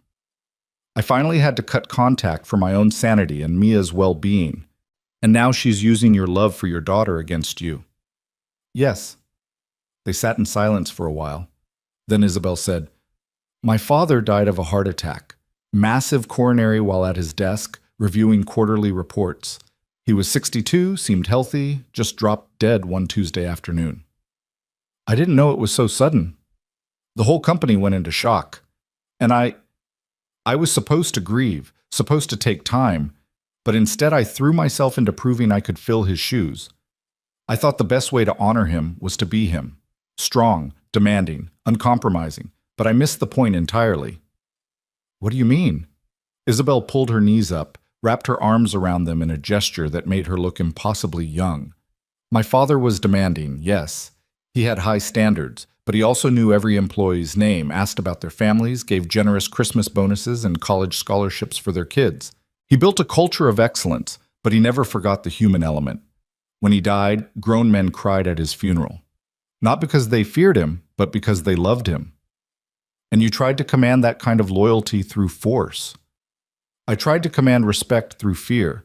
I thought strength meant never bending, never showing vulnerability, never accepting anything less than perfection. And all I did was create misery. She looked at Daniel. You showed me what real strength looks like, showing up for your daughter even when you were falling apart, asking for help, surviving and then choosing to forgive and rebuild. That's courage. Daniel didn't know what to say. In the dim hotel room, with both their guards down and their fears laid bare, something shifted between them. The careful professional boundary blurred into something more complicated, more human. We should try to sleep, Isabel finally said, standing. You need to be rested for Mia. But at the door, she paused. Daniel? Whatever happens, however this plays out, I'm not leaving until it's resolved. You and Mia aren't alone in this. After she left, Daniel lay in bed watching the sky slowly lighten through the window. He thought about Emma, about how she'd always believed the best in people, had always seen potential for good even in difficult situations. If she could see him now, in a Phoenix hotel room, fighting for their daughter, supported by the woman who'd nearly destroyed him, what would she think? She'd probably laugh at the irony. And then she'd tell him to fight like hell. At 9:30 a.m., Daniel and Margaret Chen arrived at the CPS building. Isabel had offered to come, but Margaret advised against it. The fewer people at the supervised visit, the better. Isabel had hugged him before he left the hotel, a brief, fierce embrace that spoke volumes. Bring your daughter home, she'd whispered. Now, sitting in a bland waiting room with institutional furniture and children's drawings taped to the walls, Daniel's heart hammered against his ribs. Every second felt like an hour. At 9:58, a social worker appeared, a young man with kind eyes and a clipboard. Mr. Foster, I'm James Rivera. I'll be supervising your visit with Amelia. Before we go in, I need to remind you that this is an evaluation as well as a visit. I'll be observing your interaction and making notes for the court. I understand. Amelia has been told you're coming. She's very upset. She doesn't understand why she can't go home with you. Please do your best to keep her calm and not make promises about when she'll see you again. Daniel nodded, not trusting his voice. James led him down a hallway to a small room furnished with a couch, some toys, and a table. And there, sitting on the couch, clutching her stuffed rabbit, was Mia. She looked up as he entered. For a heartbeat, her face was blank with shock. Then she screamed, "Daddy!" and launched herself at him. Daniel caught her, lifted her, held her so tightly he was afraid he might hurt her but couldn't make himself let go. Mia was sobbing, her small body shaking, her fingers digging into his shoulders. "Daddy, I want to go home. Please take me home. Please, Daddy, please." "Shh, baby, I'm here. I'm here now." "Aunt Sharon said you were sick. She said I had to come with her. She took me from school and I didn't want to go, but she said you said it was okay. But you didn't, did you? You didn't say I had to go?" Daniel's jaw clenched with rage at Sharon, but he kept his voice calm and gentle. "No, sweetheart. I never said that. Aunt Sharon made a mistake. But I'm here now, and I'm going to fix it. Can we go home? Can we go now?" This was the moment James had warned him about. Daniel glanced at the social worker, saw the sympathy in his eyes, and chose his words carefully. "Not today, baby. There are some grown-up things we have to work out first. But I promise you, I'm going to do everything I can to bring you home as fast as possible. I don't want to stay here. The people are nice, but it's not home.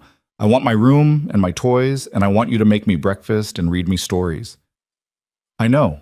I want that too. And we're going to have all of that again very soon."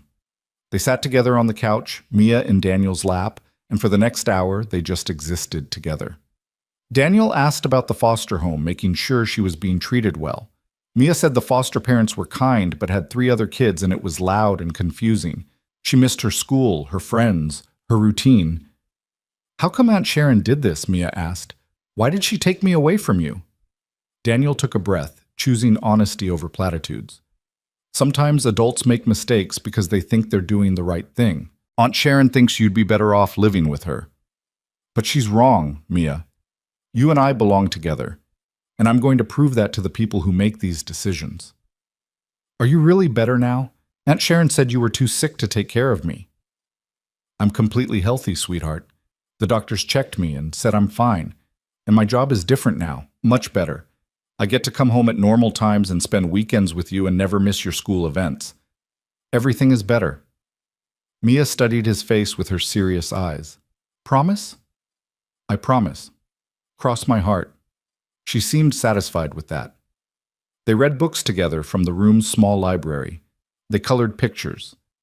Mia told him about a dream she'd had about Mommy, how in the dream Emma had told her that Daddy would always take care of her. "And I will," Daniel whispered. "Always." When the hour ended, Mia's tears started fresh.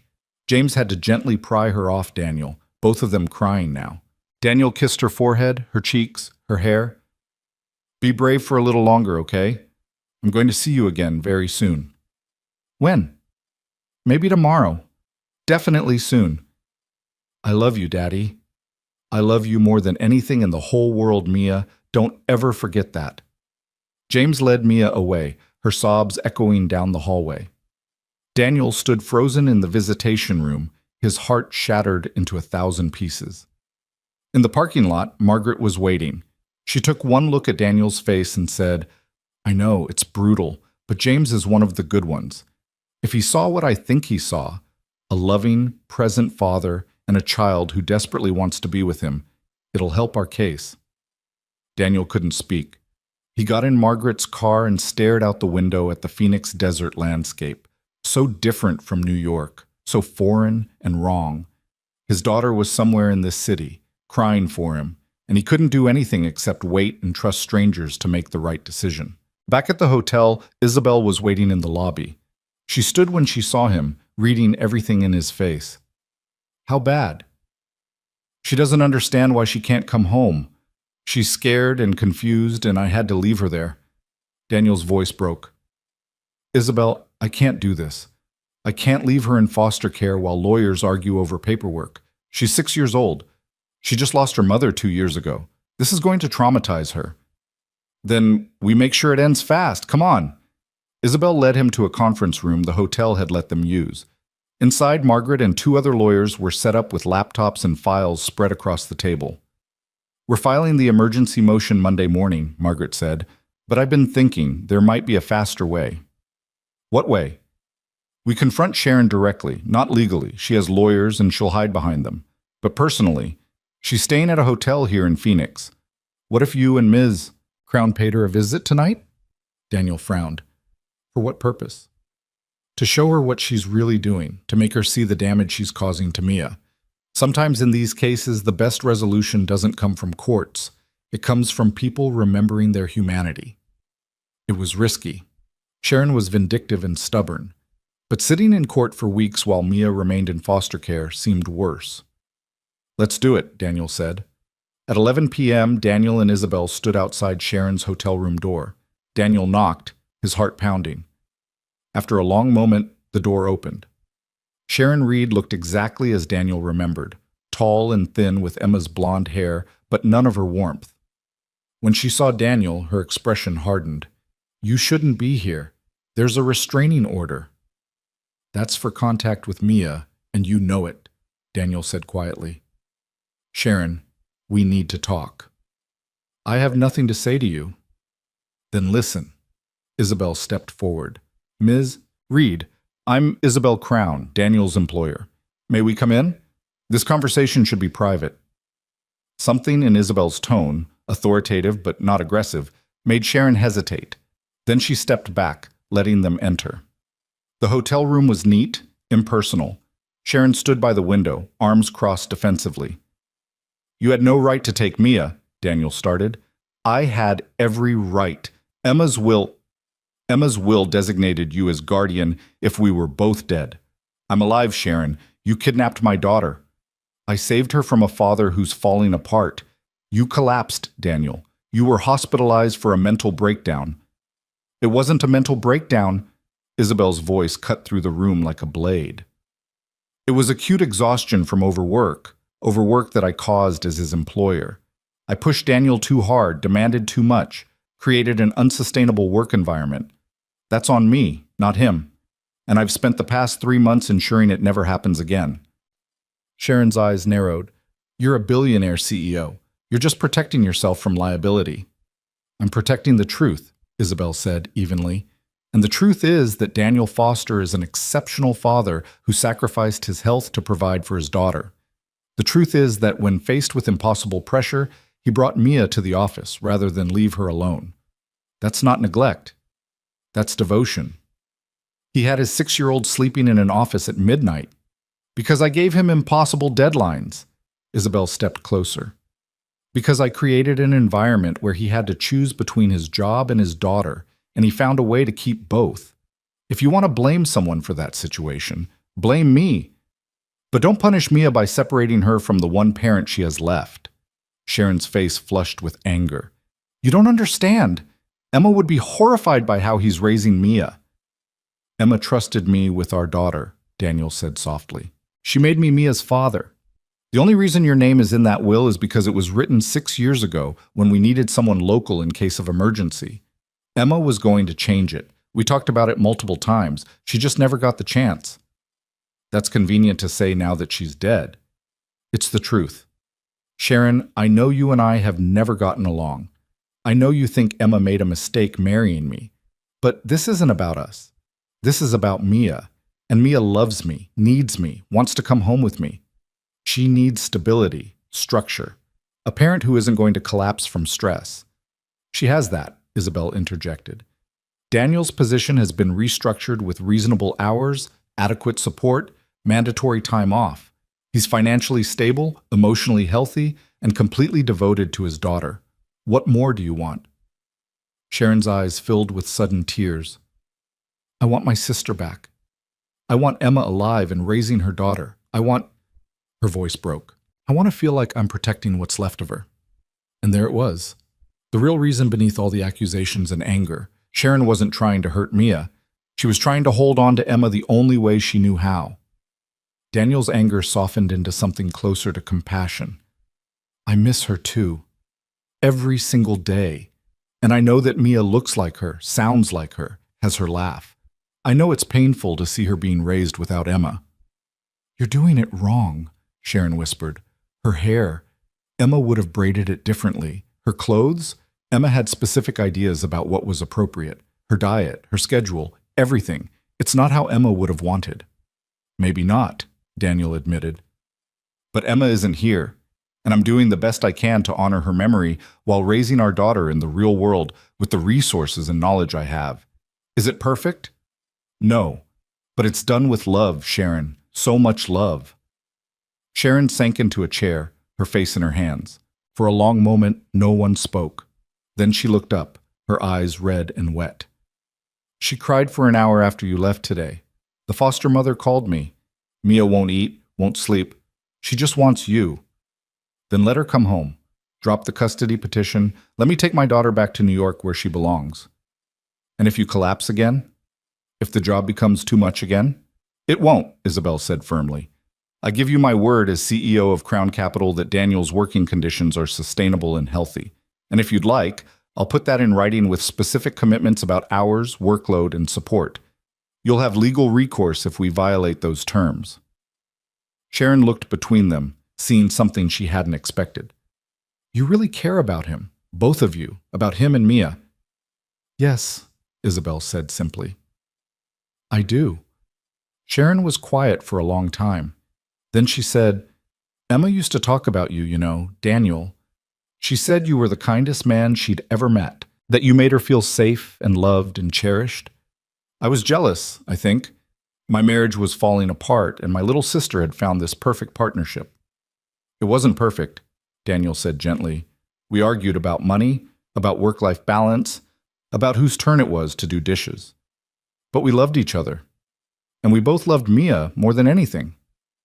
I know you did. When Emma died, I felt like I'd lost my chance to be part of Mia's life. You and I never clicked, and I thought I'd never get to know my niece.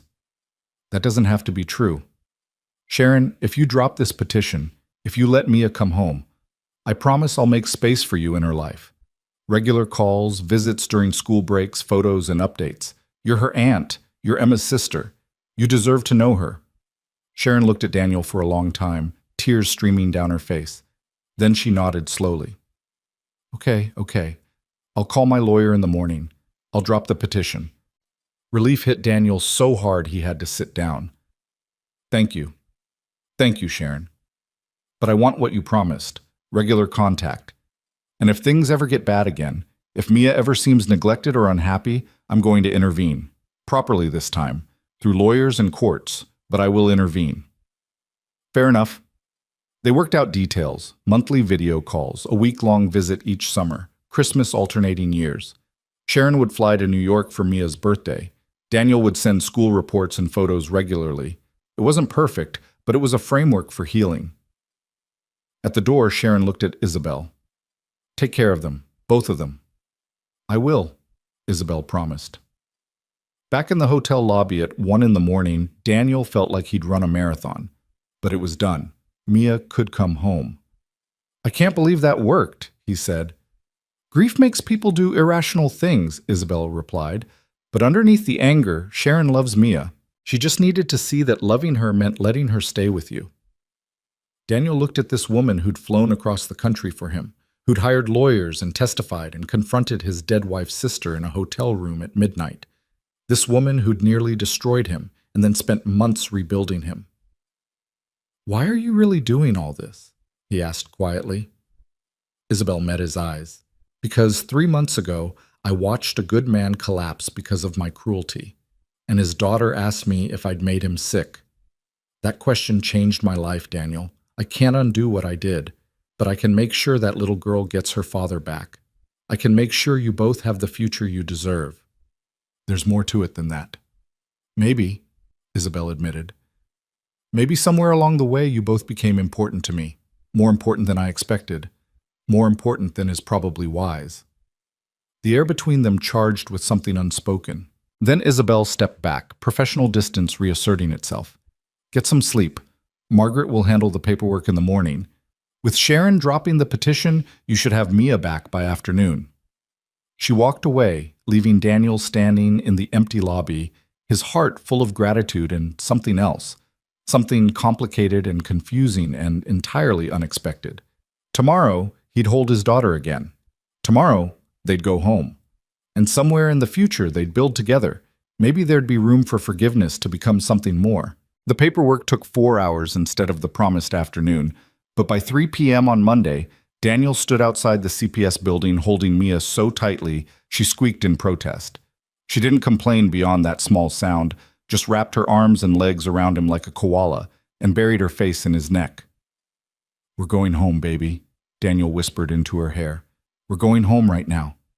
Isabel stood a few feet away, giving them space but watching with an expression so tender it made Daniel's chest ache. When Mia finally pulled back enough to look around, she saw Isabel, and her face lit up.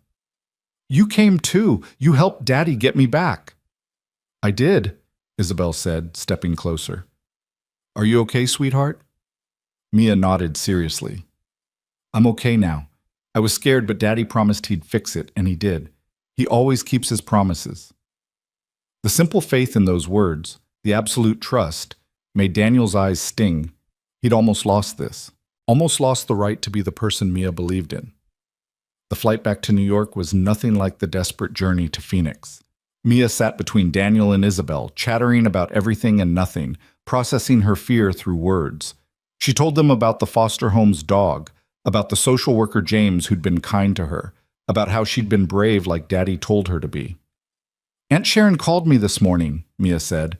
"She said she was sorry for scaring me. She said she loves me and wants to visit for my birthday. Can she, Daddy?" "Of course she can," Daniel said, stroking her hair. "Aunt Sharon made a mistake, but she loves you very much. Like how your boss made a mistake when she made you work too much, but now she's nice and everything is better?" Daniel caught Isabel's eye over Mia's head. Isabel's lips quirked in a small smile. Out of the mouths of babes, indeed. "Exactly like that," Daniel agreed. They landed at JFK at 11 p.m. Mia had fallen asleep on Daniel's shoulder an hour into the flight and hadn't stirred. As they walked through the terminal, Isabel's phone buzzed repeatedly. She glanced at it and sighed. "The board has been trying to reach me all day. I've been ignoring them." "You should probably call them back. They can wait until tomorrow. Some things are more important than board meetings." At the car service pickup, they stood in the fluorescent lighting while the driver loaded luggage. Mia stirred, lifted her head groggily. "Are we home?" "Almost, baby. 15 more minutes." She settled back against Daniel, thumb in her mouth. Isabel watched them with an expression Daniel was beginning to recognize. Longing mixed with something like wonder, as if she was seeing something she hadn't known existed. "Thank you," Daniel said quietly. "For everything. The lawyers, the flight, coming with me. I couldn't have done this without you." "You would have found a way. You always do." "Maybe, but it would have been a lot harder and a lot lonelier." The car pulled up. They drove through the city in comfortable silence, Mia dozing between them. When they reached Daniel's apartment building in Queens, Isabel started to get out too. "I'll help you get her upstairs," she said. Mrs. Chen was waiting in Daniel's apartment, having let herself in with the spare key he'd given her. She'd stocked the fridge, made up Mia's bed with fresh sheets, and left a pot of soup warming on the stove. When she saw them, her face crinkled with relief. "You got her back, thank heavens." "We did. Thank you for everything, Mrs. Chen." The older woman waved off his gratitude, hugged Mia gently, and left them to settle in. Daniel carried his daughter to her room, helped her into pajamas, tucked her into her own bed surrounded by her own toys in her own space. "I love my room," Mia whispered. "I missed it so much." "It missed you too." "But, Daddy, will you sleep in here tonight? I don't want to be alone." Daniel's heart clenched. "Of course, baby. I'll be right here on the floor beside you." "You can sleep in my bed. It's big enough." So Daniel curled up next to his daughter in her twin bed, her small body pressed against his side, and felt more grateful than he'd ever been in his life. She was safe. She was home. She was his. When her breathing evened out into sleep, Daniel carefully extracted himself and went to the living room. Isabel was sitting on the couch, looking exhausted but peaceful. "She's asleep," Daniel said. "Finally. Good. She needs rest. You both do. You should go home. You've done enough. I will in a minute. I just wanted to make sure you were both settled." Isabel stood, gathered her coat. At the door, she paused. "Daniel, I know things are going to be busy with getting Mia back into her routine, but when things calm down, maybe we could have dinner, just to talk about work and life and everything that's happened." There was something careful in the invitation, something that suggested it meant more than a simple professional dinner. Daniel recognized it because he felt it too, this shift that had happened between them over the past few days, over the past few months, really. "I'd like that," he said. Isabel smiled, genuine and warm. "Good. I'll call you later this week." After she left, Daniel stood in his quiet apartment and tried to process everything that had happened. 4 days ago, his daughter had been taken. Now she was back, safe in her bed. 4 months ago, he'd collapsed in an elevator. Now he had a job he loved and a boss who'd flown across the country to help him. Life had a strange way of breaking things apart so they could be rebuilt better. The next morning, Daniel called in to work and took a personal day. He spent it entirely with Mia, taking her to her favorite diner for chocolate chip pancakes, then to the park where they fed ducks and played on the swings. Normal, beautiful, ordinary things. In the afternoon, they visited Mia's therapist for an emergency session to help her process the Arizona ordeal. Dr. Sarah Lynn was a gentle woman in her 40s who'd been working with Mia since Emma's death. She listened carefully as Mia recounted being taken by Aunt Sharon, staying with strangers, missing her daddy. "And how do you feel now that you're home?" Dr. Lynn asked. "Safe," Mia said simply, "and happy. But sometimes I get scared that someone will take me away again." "That's a very normal feeling after what you went through, but Mia, I want you to know that what happened was very unusual. Your daddy has full custody of you, and no one can take you away from him without very serious reasons. Aunt Sharon said Daddy was too sick to take care of me. Your daddy had a health problem caused by work stress, but he's completely better now. Right, Mr. Foster?" "Right," Daniel confirmed. "And my job is different now. I have help, better hours, and I'm taking care of myself so I can take care of you." They talked for another 30 minutes, Dr. Lynn giving Mia tools for managing anxiety and fear. As they left, Dr. Lynn pulled Daniel aside. "She's resilient. Kids are amazingly resilient, but keep an eye out for nightmares, separation anxiety, regression in behavior. And Mr. Foster, make sure you're taking care of your own mental health too. This was traumatic for both of you." Daniel promised he would. That evening, after Mia was asleep, he called the therapist his cardiologist had recommended and made an appointment for himself. Dr. Lynn was right. He needed to process this too. Wednesday morning, Daniel returned to work. His team greeted him with relief and curiosity. Word had spread about the custody crisis, though details were vague. Marcus pulled him aside. "Boss, are you okay? Is Mia okay? We're both fine. It's been resolved. If you need anything at all, the whole team has your back." The support touched Daniel deeply. 4 months ago, this had been a cutthroat environment where showing weakness meant getting crushed. Now his team was offering genuine care and concern. Isabel had changed more than just policies. She'd changed hearts. At 10 a.m., Isabel's assistant Patricia called to ask if Daniel could come to the 71st floor. Daniel took the elevator up, wondering what this meeting would bring. Everything felt different now, charged with possibility and uncertainty in equal measure. Isabel was waiting in her office, looking polished and professional in a navy suit. But when she saw Daniel, her expression softened. "How's Mia?" "Adjusting. She had a good session with her therapist yesterday. She's back at school today." "And you?" "I'm okay. Grateful. Still processing." Isabel gestured for him to sit. "I wanted to talk to you about something. The board met yesterday, and I briefed them on what happened in Arizona." Daniel's stomach tightened. And they were impressed. Not by the crisis itself, obviously, but by how we handled it. By the demonstration of the company's commitment to employees and their families. Several board members said it was exactly the kind of culture shift they'd hoped to see. That's good. Daniel, they want to make you a vice president, VP of Strategic Analysis and Culture Development. You'd have a seat at executive meetings, significant input into company policy, and a substantial raise. You'd be responsible not just for your team, but for ensuring the cultural changes we've implemented continue to evolve and improve. Daniel blinked. A vice presidency. He'd never imagined rising that high, that fast. Why me? Because you've lived both the worst and the best of this company. You understand what breaks people and what sustains them. You have moral authority and practical experience. And Daniel, people trust you. They respect you. That's invaluable. What about the work-life balance, the hours? Still protected. This isn't a return to the old ways. It's a recognition that leadership means caring for people, not just driving results. You'd have autonomy to structure your role in a way that works for you and Mia. Daniel thought about Emma, about how proud she'd be. Thought about Mia, who deserved to see her father succeed without sacrificing his presence in her life. I accept, he said. Isabel's smile was radiant. Excellent. We'll make the announcement next week. But Daniel, there's something else I wanted to discuss, something personal.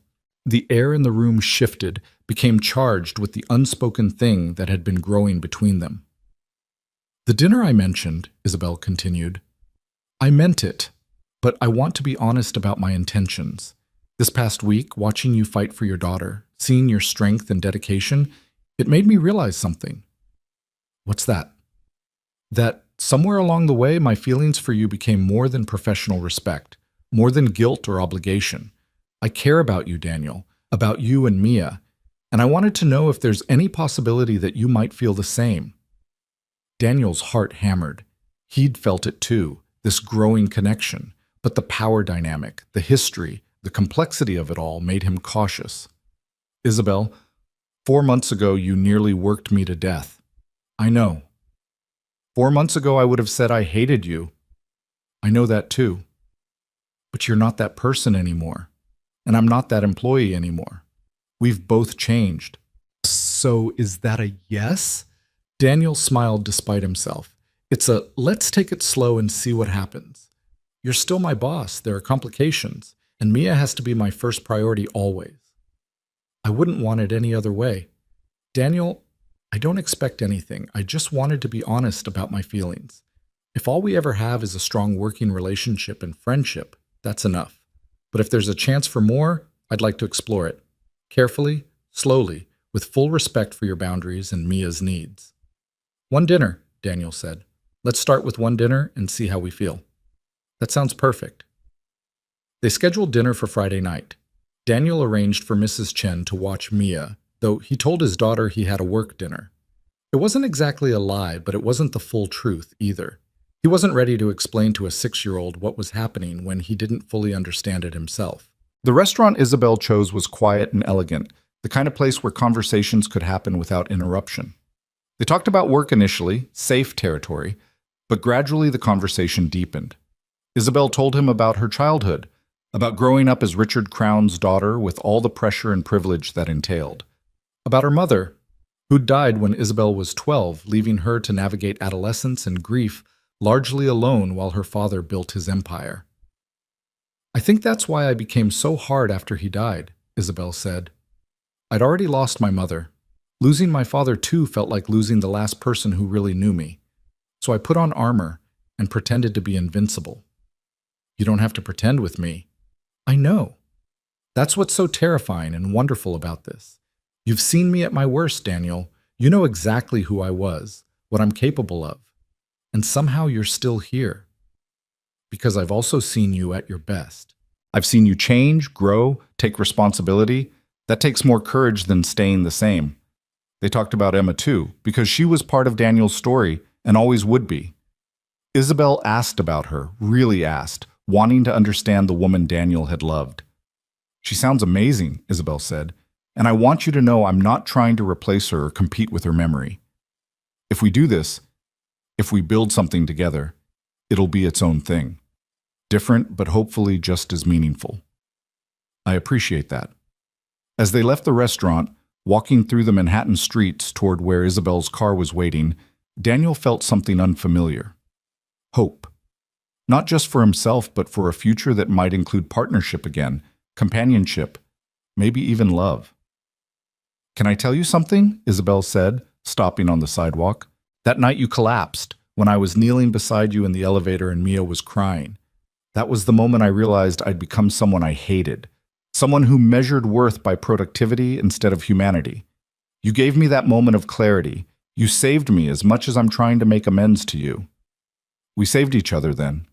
"Yeah, I think we did." She kissed him goodnight, soft and tentative, a promise of possibility. Daniel drove home with his heart full, walked into his apartment to find Mia and Mrs. Chen watching a movie together, and felt blessed by the beautiful complication his life had become. Over the next 3 months, Daniel and Isabel navigated their evolving relationship with care and intention. They kept it quiet at work initially, not hiding but not advertising either. They went on dates, had long conversations, built a foundation of trust and understanding. And slowly, carefully, Isabel became part of Daniel and Mia's life. The first time Isabel came to the apartment for dinner, Mia was shy. She remembered Isabel from the hospital and Arizona, but this was different. This was her dad having a guest, someone who might become important. "Are you Daddy's girlfriend?" Mia asked with characteristic 6-year-old directness. Isabel glanced at Daniel, who nodded permission to answer honestly. "I'm his friend right now," Isabel said, "but I like your daddy very much, and I like you too. If it's okay with you, I'd like to spend more time with both of you and see if maybe someday I could be his girlfriend." Mia considered this seriously. "Do you know how to braid hair?" "I don't, but I could learn." "Okay, you can come for dinner, but Daddy makes the best grilled cheese, so don't try to change that." "I wouldn't dream of it." They ate grilled cheese and tomato soup. Isabel was awkward at first, unsure how to interact with a child, but Mia's natural warmth and chatter gradually drew her out. By the end of the evening, they were reading stories together on the couch. Mia nestled between Daniel and Isabel, pointing out her favorite pictures. After Mia was in bed, Isabel and Daniel sat on the couch with glasses of wine. "That went well," Daniel said. "She's wonderful. You've done an amazing job with her." "We're doing an amazing job, me and her together. She teaches me as much as I teach her." Isabel reached for his hand. "I know I'm navigating unfamiliar territory here. I've never dated someone with a child before. I'll probably make mistakes." "We all make mistakes. What matters is how we handle them." "Then I promise to handle them with honesty and humility. And to always, always remember that Mia comes first. Not because I'm being selfless, but because anyone who loves you has to love her too. You're a package deal." "We are." "Good. I wouldn't have it any other way." 6 months after Daniel's collapse, Crown Capital held its annual company gala. It was a tradition Richard Crown had started, a celebration of the year's successes and a chance for employees to bring families and partners. In previous years, under Isabel's leadership, it had been a stiff, formal affair. This year, she'd transformed it into something warmer, still elegant, but with space for joy and genuine celebration. Daniel brought Mia as his date, her in a blue dress that matched her eyes, him in a suit she'd helped him pick out. When they arrived, Mia's eyes went wide at the decorations, the orchestra, the ice sculptures. "Daddy, this is like a princess party." "It kind of is." Isabel found them within minutes, stunning in a black gown that took Daniel's breath away. She'd been open about their relationship now, making it clear that she was dating Daniel and that anyone who had a problem with it could take it up with her directly. No one had dared. "Mia, you look beautiful," Isabel said, crouching down to the girl's level. "So do you. You look like a queen." "Thank you, sweetheart. Would you like to meet some of the other employees' kids? We set up a special area with games and activities." Mia looked to Daniel for permission. He nodded, and she skipped off with one of the event coordinators, leaving Daniel and Isabel alone. "You really did transform this event," Daniel said, looking around at the relaxed atmosphere, the families mingling, the genuine laughter. "I wanted to celebrate people, not just profits. Your idea, actually, from that culture development proposal you submitted. You've implemented a lot of my proposals, because they're good. because you understand what people need to thrive. Daniel, I have something for you. She led him to a quiet corner and pulled out a small box. Inside was a watch, elegant, expensive, engraved on the back, to new beginnings, with gratitude and love. I. Daniel's throat tightened. Isabel, this is too much. It's not nearly enough. But I wanted you to have something to mark this year. Everything we've been through, everything we've built. You changed my life, Daniel Foster, in the best possible way. He kissed her then, in front of half the company, not caring who saw. When they pulled apart, Isabel was smiling through tears. I love you, she said. I know it's soon. I know it's complicated, but I need you to know. I love you. I love you too, Daniel said, and meant it with every fiber of his being. The evening continued in a blur of joy. Daniel danced with Mia, who stood on his feet like he'd taught her. He introduced Isabel to his team as his girlfriend, watching them light up with approval and happiness for him. He watched Isabel interact with employees at all levels, remembering names and asking about their lives, being the leader she'd become. At one point, Marcus pulled Daniel aside. Boss, I have to say, when you first started dating the CEO, I was worried. But seeing you two together, seeing how she looks at you and Mia, seeing how happy you are, it gives me hope that good things actually happen to good people sometimes. Later, as the event was winding down, Daniel found Mia asleep in one of the family lounge chairs, her dress rumpled and her hair falling out of its careful style. He picked her up gently, and she stirred. Did I fall asleep? You did, baby. It's okay. Let's go home. Is Isabel coming? Daniel glanced at Isabel, who'd gathered their coats. If she wants to. I want to, Isabel said softly. They rode home in Isabel's car, Mia dozing between them. At the apartment, Isabel helped Daniel tuck Mia into bed, both of them watching as she settled into sleep with her stuffed rabbit. She's so peaceful, Isabel whispered. She is now. It took a long time to get here. They went to the living room, sat on the couch in the dim light. Isabel kicked off her heels, curled her feet under her, leaned against Daniel's shoulder. I've been thinking about the future, she said. Yeah? I want to be part of yours.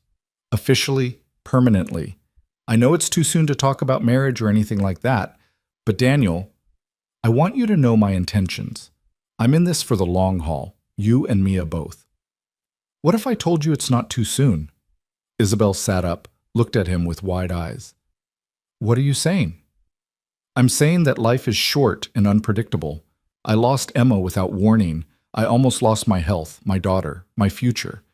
I've learned that when you find something good, something real, you don't wait for the perfect time. You hold on to it. Daniel Foster, are you proposing to me? Not tonight. Tonight I'm just telling you that I want a future with you. A real, permanent, committed future. And when the time is right, when Mia is ready, when we've built an even stronger foundation, yes, I'm going to propose. Is that something you'd want? Isabel's answer was a kiss, deep and full of promise. When they finally broke apart, she was crying and laughing at the same time. Yes, that's something I'd want, very much.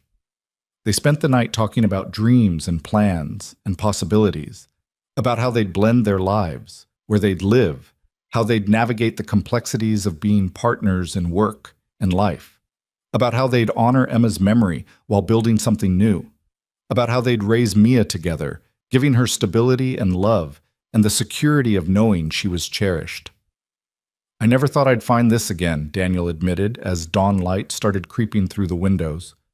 After Emma died, I thought that chapter of my life was closed, that I'd focus on Mia and work, and that would be enough. And now I know that the heart has infinite capacity.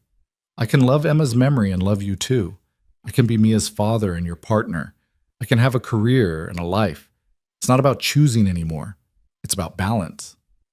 Balance, Isabel echoed. I like that. 1 year after his collapse, Daniel stood in front of the Crown Capital leadership team and presented the annual culture report. The numbers were staggering. Employee satisfaction was up 43%. Turnover was down 67%. Productivity had increased despite the reduction in hours. The company had landed its 3 biggest clients in history, all citing culture and values as key factors in their decision. "We've proven something important this year," Daniel told the assembled executives. "We've proven that treating people with dignity and respect isn't just morally right, it's good business. We've proven that excellence and humanity can coexist. We've proven that when you invest in people's well-being, they invest their best selves in the company." The board gave him a standing ovation. Isabel, sitting at the head of the table as CEO, looked at him with such pride and love that Daniel's heart swelled. After the meeting, they walked through the office together. Employees called out greetings, stopped to chat, shared updates about their lives. The atmosphere was completely transformed from the tense, fearful environment of a year ago. "You did this," Isabel said as they rode the elevator to her office. "You took a company that was destroying people and helped make it somewhere people actually want to work. We did this, together." In her office, Isabel closed the door and pulled Daniel into her arms. "I have something for you." She handed him an envelope. Inside was a deed, a co-ownership deed for a brownstone in Brooklyn. "I bought it 6 months ago," Isabel explained. "I was waiting for the right time to tell you. It has 4 bedrooms, a backyard for Mia, a home office for you, and it's in the best school district in Brooklyn. I hoped, maybe we could make it ours, together." Daniel looked at the address, pictured walking up those steps with Mia, building a life with Isabel in actual shared space rather than his small Queens apartment or her sterile penthouse. "Are you sure? This is a huge step." "I've never been more sure of anything. Daniel, I want to build a home with you. I want to wake up next to you every morning. I want to help Mia with her homework and have family dinners and fight about whose turn it is to do dishes. I want the mundane, beautiful, complicated reality of a shared life." "Then yes. Absolutely yes." They told Mia that weekend, taking her to see the brownstone. She ran through the rooms, claiming the one with the window seat as hers, exploring the backyard with its old oak tree perfect for climbing. "We're really going to live here, all 3 of us?" "All 3 of us," Daniel confirmed. "And Isabel is going to be like my mom?" The question hung in the air, heavy with meaning. Daniel and Isabel exchanged glances. They'd talked about this, about how to navigate Mia's relationship with Isabel without erasing Emma's memory. Isabel knelt down to Mia's level. "Your mom will always be your mom, Mia. Emma will always be the person who gave birth to you and loved you first. But I love you too, and I love your daddy. If you want, I can be like a second mom. Someone who's here to take care of you and love you along with your dad. But your first mom's place in your heart stays exactly where it is. Does that make sense?" Mia thought about it seriously. "So I can have 2 moms? One in heaven and one here?" "Exactly." "Okay, that's good. Because I love you, Isabel. You make my daddy happy, and you're teaching me to braid hair, and you always remember my favorite snacks." Isabel pulled Mia into a hug, tears streaming down her face. Daniel joined them, wrapping his arms around both his daughter and the woman he loved, feeling more complete than he'd thought possible. They moved into the brownstone 2 months later. Sharon came to visit for a long weekend, and the meeting that Daniel had dreaded turned out to be healing. Sharon and Isabel found common ground in their love for Mia. Sharon apologized again for the custody incident, and Isabel graciously accepted. They'd never be best friends, but they could be cordial family members united in wanting what was best for Mia. On Mia's 7th birthday, they threw a party in the backyard of their new home. Mia's school friends ran wild through the space, hopped up on cake and ice cream. Daniel's team from Crown Capital came, along with Mrs. Chen and several neighbors and Mia's therapist and teachers. It was chaotic and joyful, and exactly what Emma would have wanted for their daughter. As the party wound down and Mia opened presents with her friends, Daniel and Isabel stood together watching. "You know what's funny?" Daniel said. "A year and a half ago, I thought my life was over. I thought the collapse was the end of everything, but it was actually the beginning. The breaking point that became a turning point." "Exactly. If I hadn't collapsed, you wouldn't have changed. We wouldn't have changed. None of this would exist." "I prefer to think we would have found our way here eventually," Isabel said. "Maybe not through crisis, but through something. Maybe, but I've stopped questioning the path. I'm just grateful we ended up here." Mia ran over, her face flushed with excitement. "Daddy! Isabel, Sophie's mom said we can get a puppy if it's okay with you. Can we, please?" Daniel and Isabel looked at each other, communicating silently the way couples do. A puppy meant more responsibility, more chaos, more complication in their already complex life. "Sure," they said simultaneously. Mia shrieked with joy and ran off to tell Sophie. Daniel laughed, pulled Isabel close, kissed her temple. "We're getting a puppy." "Apparently we are, along with everything else." Everything else was right. Daniel had his vice presidency, his healthy work-life balance, his team that respected him. Isabel had her company thriving under a new ethos of sustainable excellence. They had their brownstone, their blended family, their love that had grown from ashes and accountability. They had Mia, healthy and happy and surrounded by people who cherished her. They had each other. That night, after the guests had gone home and Mia was asleep surrounded by new toys, Daniel and Isabel sat on their back porch under the stars. "I have something for you," Daniel said, pulling a small box from his pocket. Isabel's eyes went wide. "Is that?" "It is." Daniel opened the box to reveal a simple, elegant ring. "Isabel Crown, you changed my life. You broke me down and then helped build me back stronger. You fought for my daughter when she was taken. You've loved us both with patience and devotion and fierce protection. You've become my partner in every sense of the word. Will you marry me?" Isabel was crying, nodding before she could speak. "Yes. Yes. Absolutely yes." Daniel slipped the ring on her finger, pulled her into his arms, held her as they both cried happy tears under the Brooklyn sky. Inside, Mia slept peacefully, dreaming of puppies and birthday parties, and the security of knowing she was loved beyond measure. Somewhere, in whatever place exists beyond this one, Emma Foster smiled at the family her husband had built, at the love he'd found, at the life their daughter was living. And in that Brooklyn brownstone, as Daniel and Isabel held each other and planned their future, 3 words echoed through the night, simple and true and powerful. They were home. The billionaire who'd overworked the single dad had learned what truly mattered. The father who'd nearly lost everything had found abundance beyond measure. And the little girl who'd lost her mother had gained a family that would never let her go. It wasn't the ending any of them had expected, but it was, in every way that mattered, exactly the ending they all deserved. A different kind of future, built on broken pieces, reassembled into something stronger, more beautiful, more real than what had come before. And that, Daniel thought, as he held the woman he loved under the stars, was the greatest gift of all. Not perfection, but transformation. Not the absence of pain, but the presence of healing. Not a life without struggle, but a life where struggle led to growth, and growth led to grace. They'd made it. Against all odds, through crisis and fear and impossible challenges, they'd made it to the other side. Together.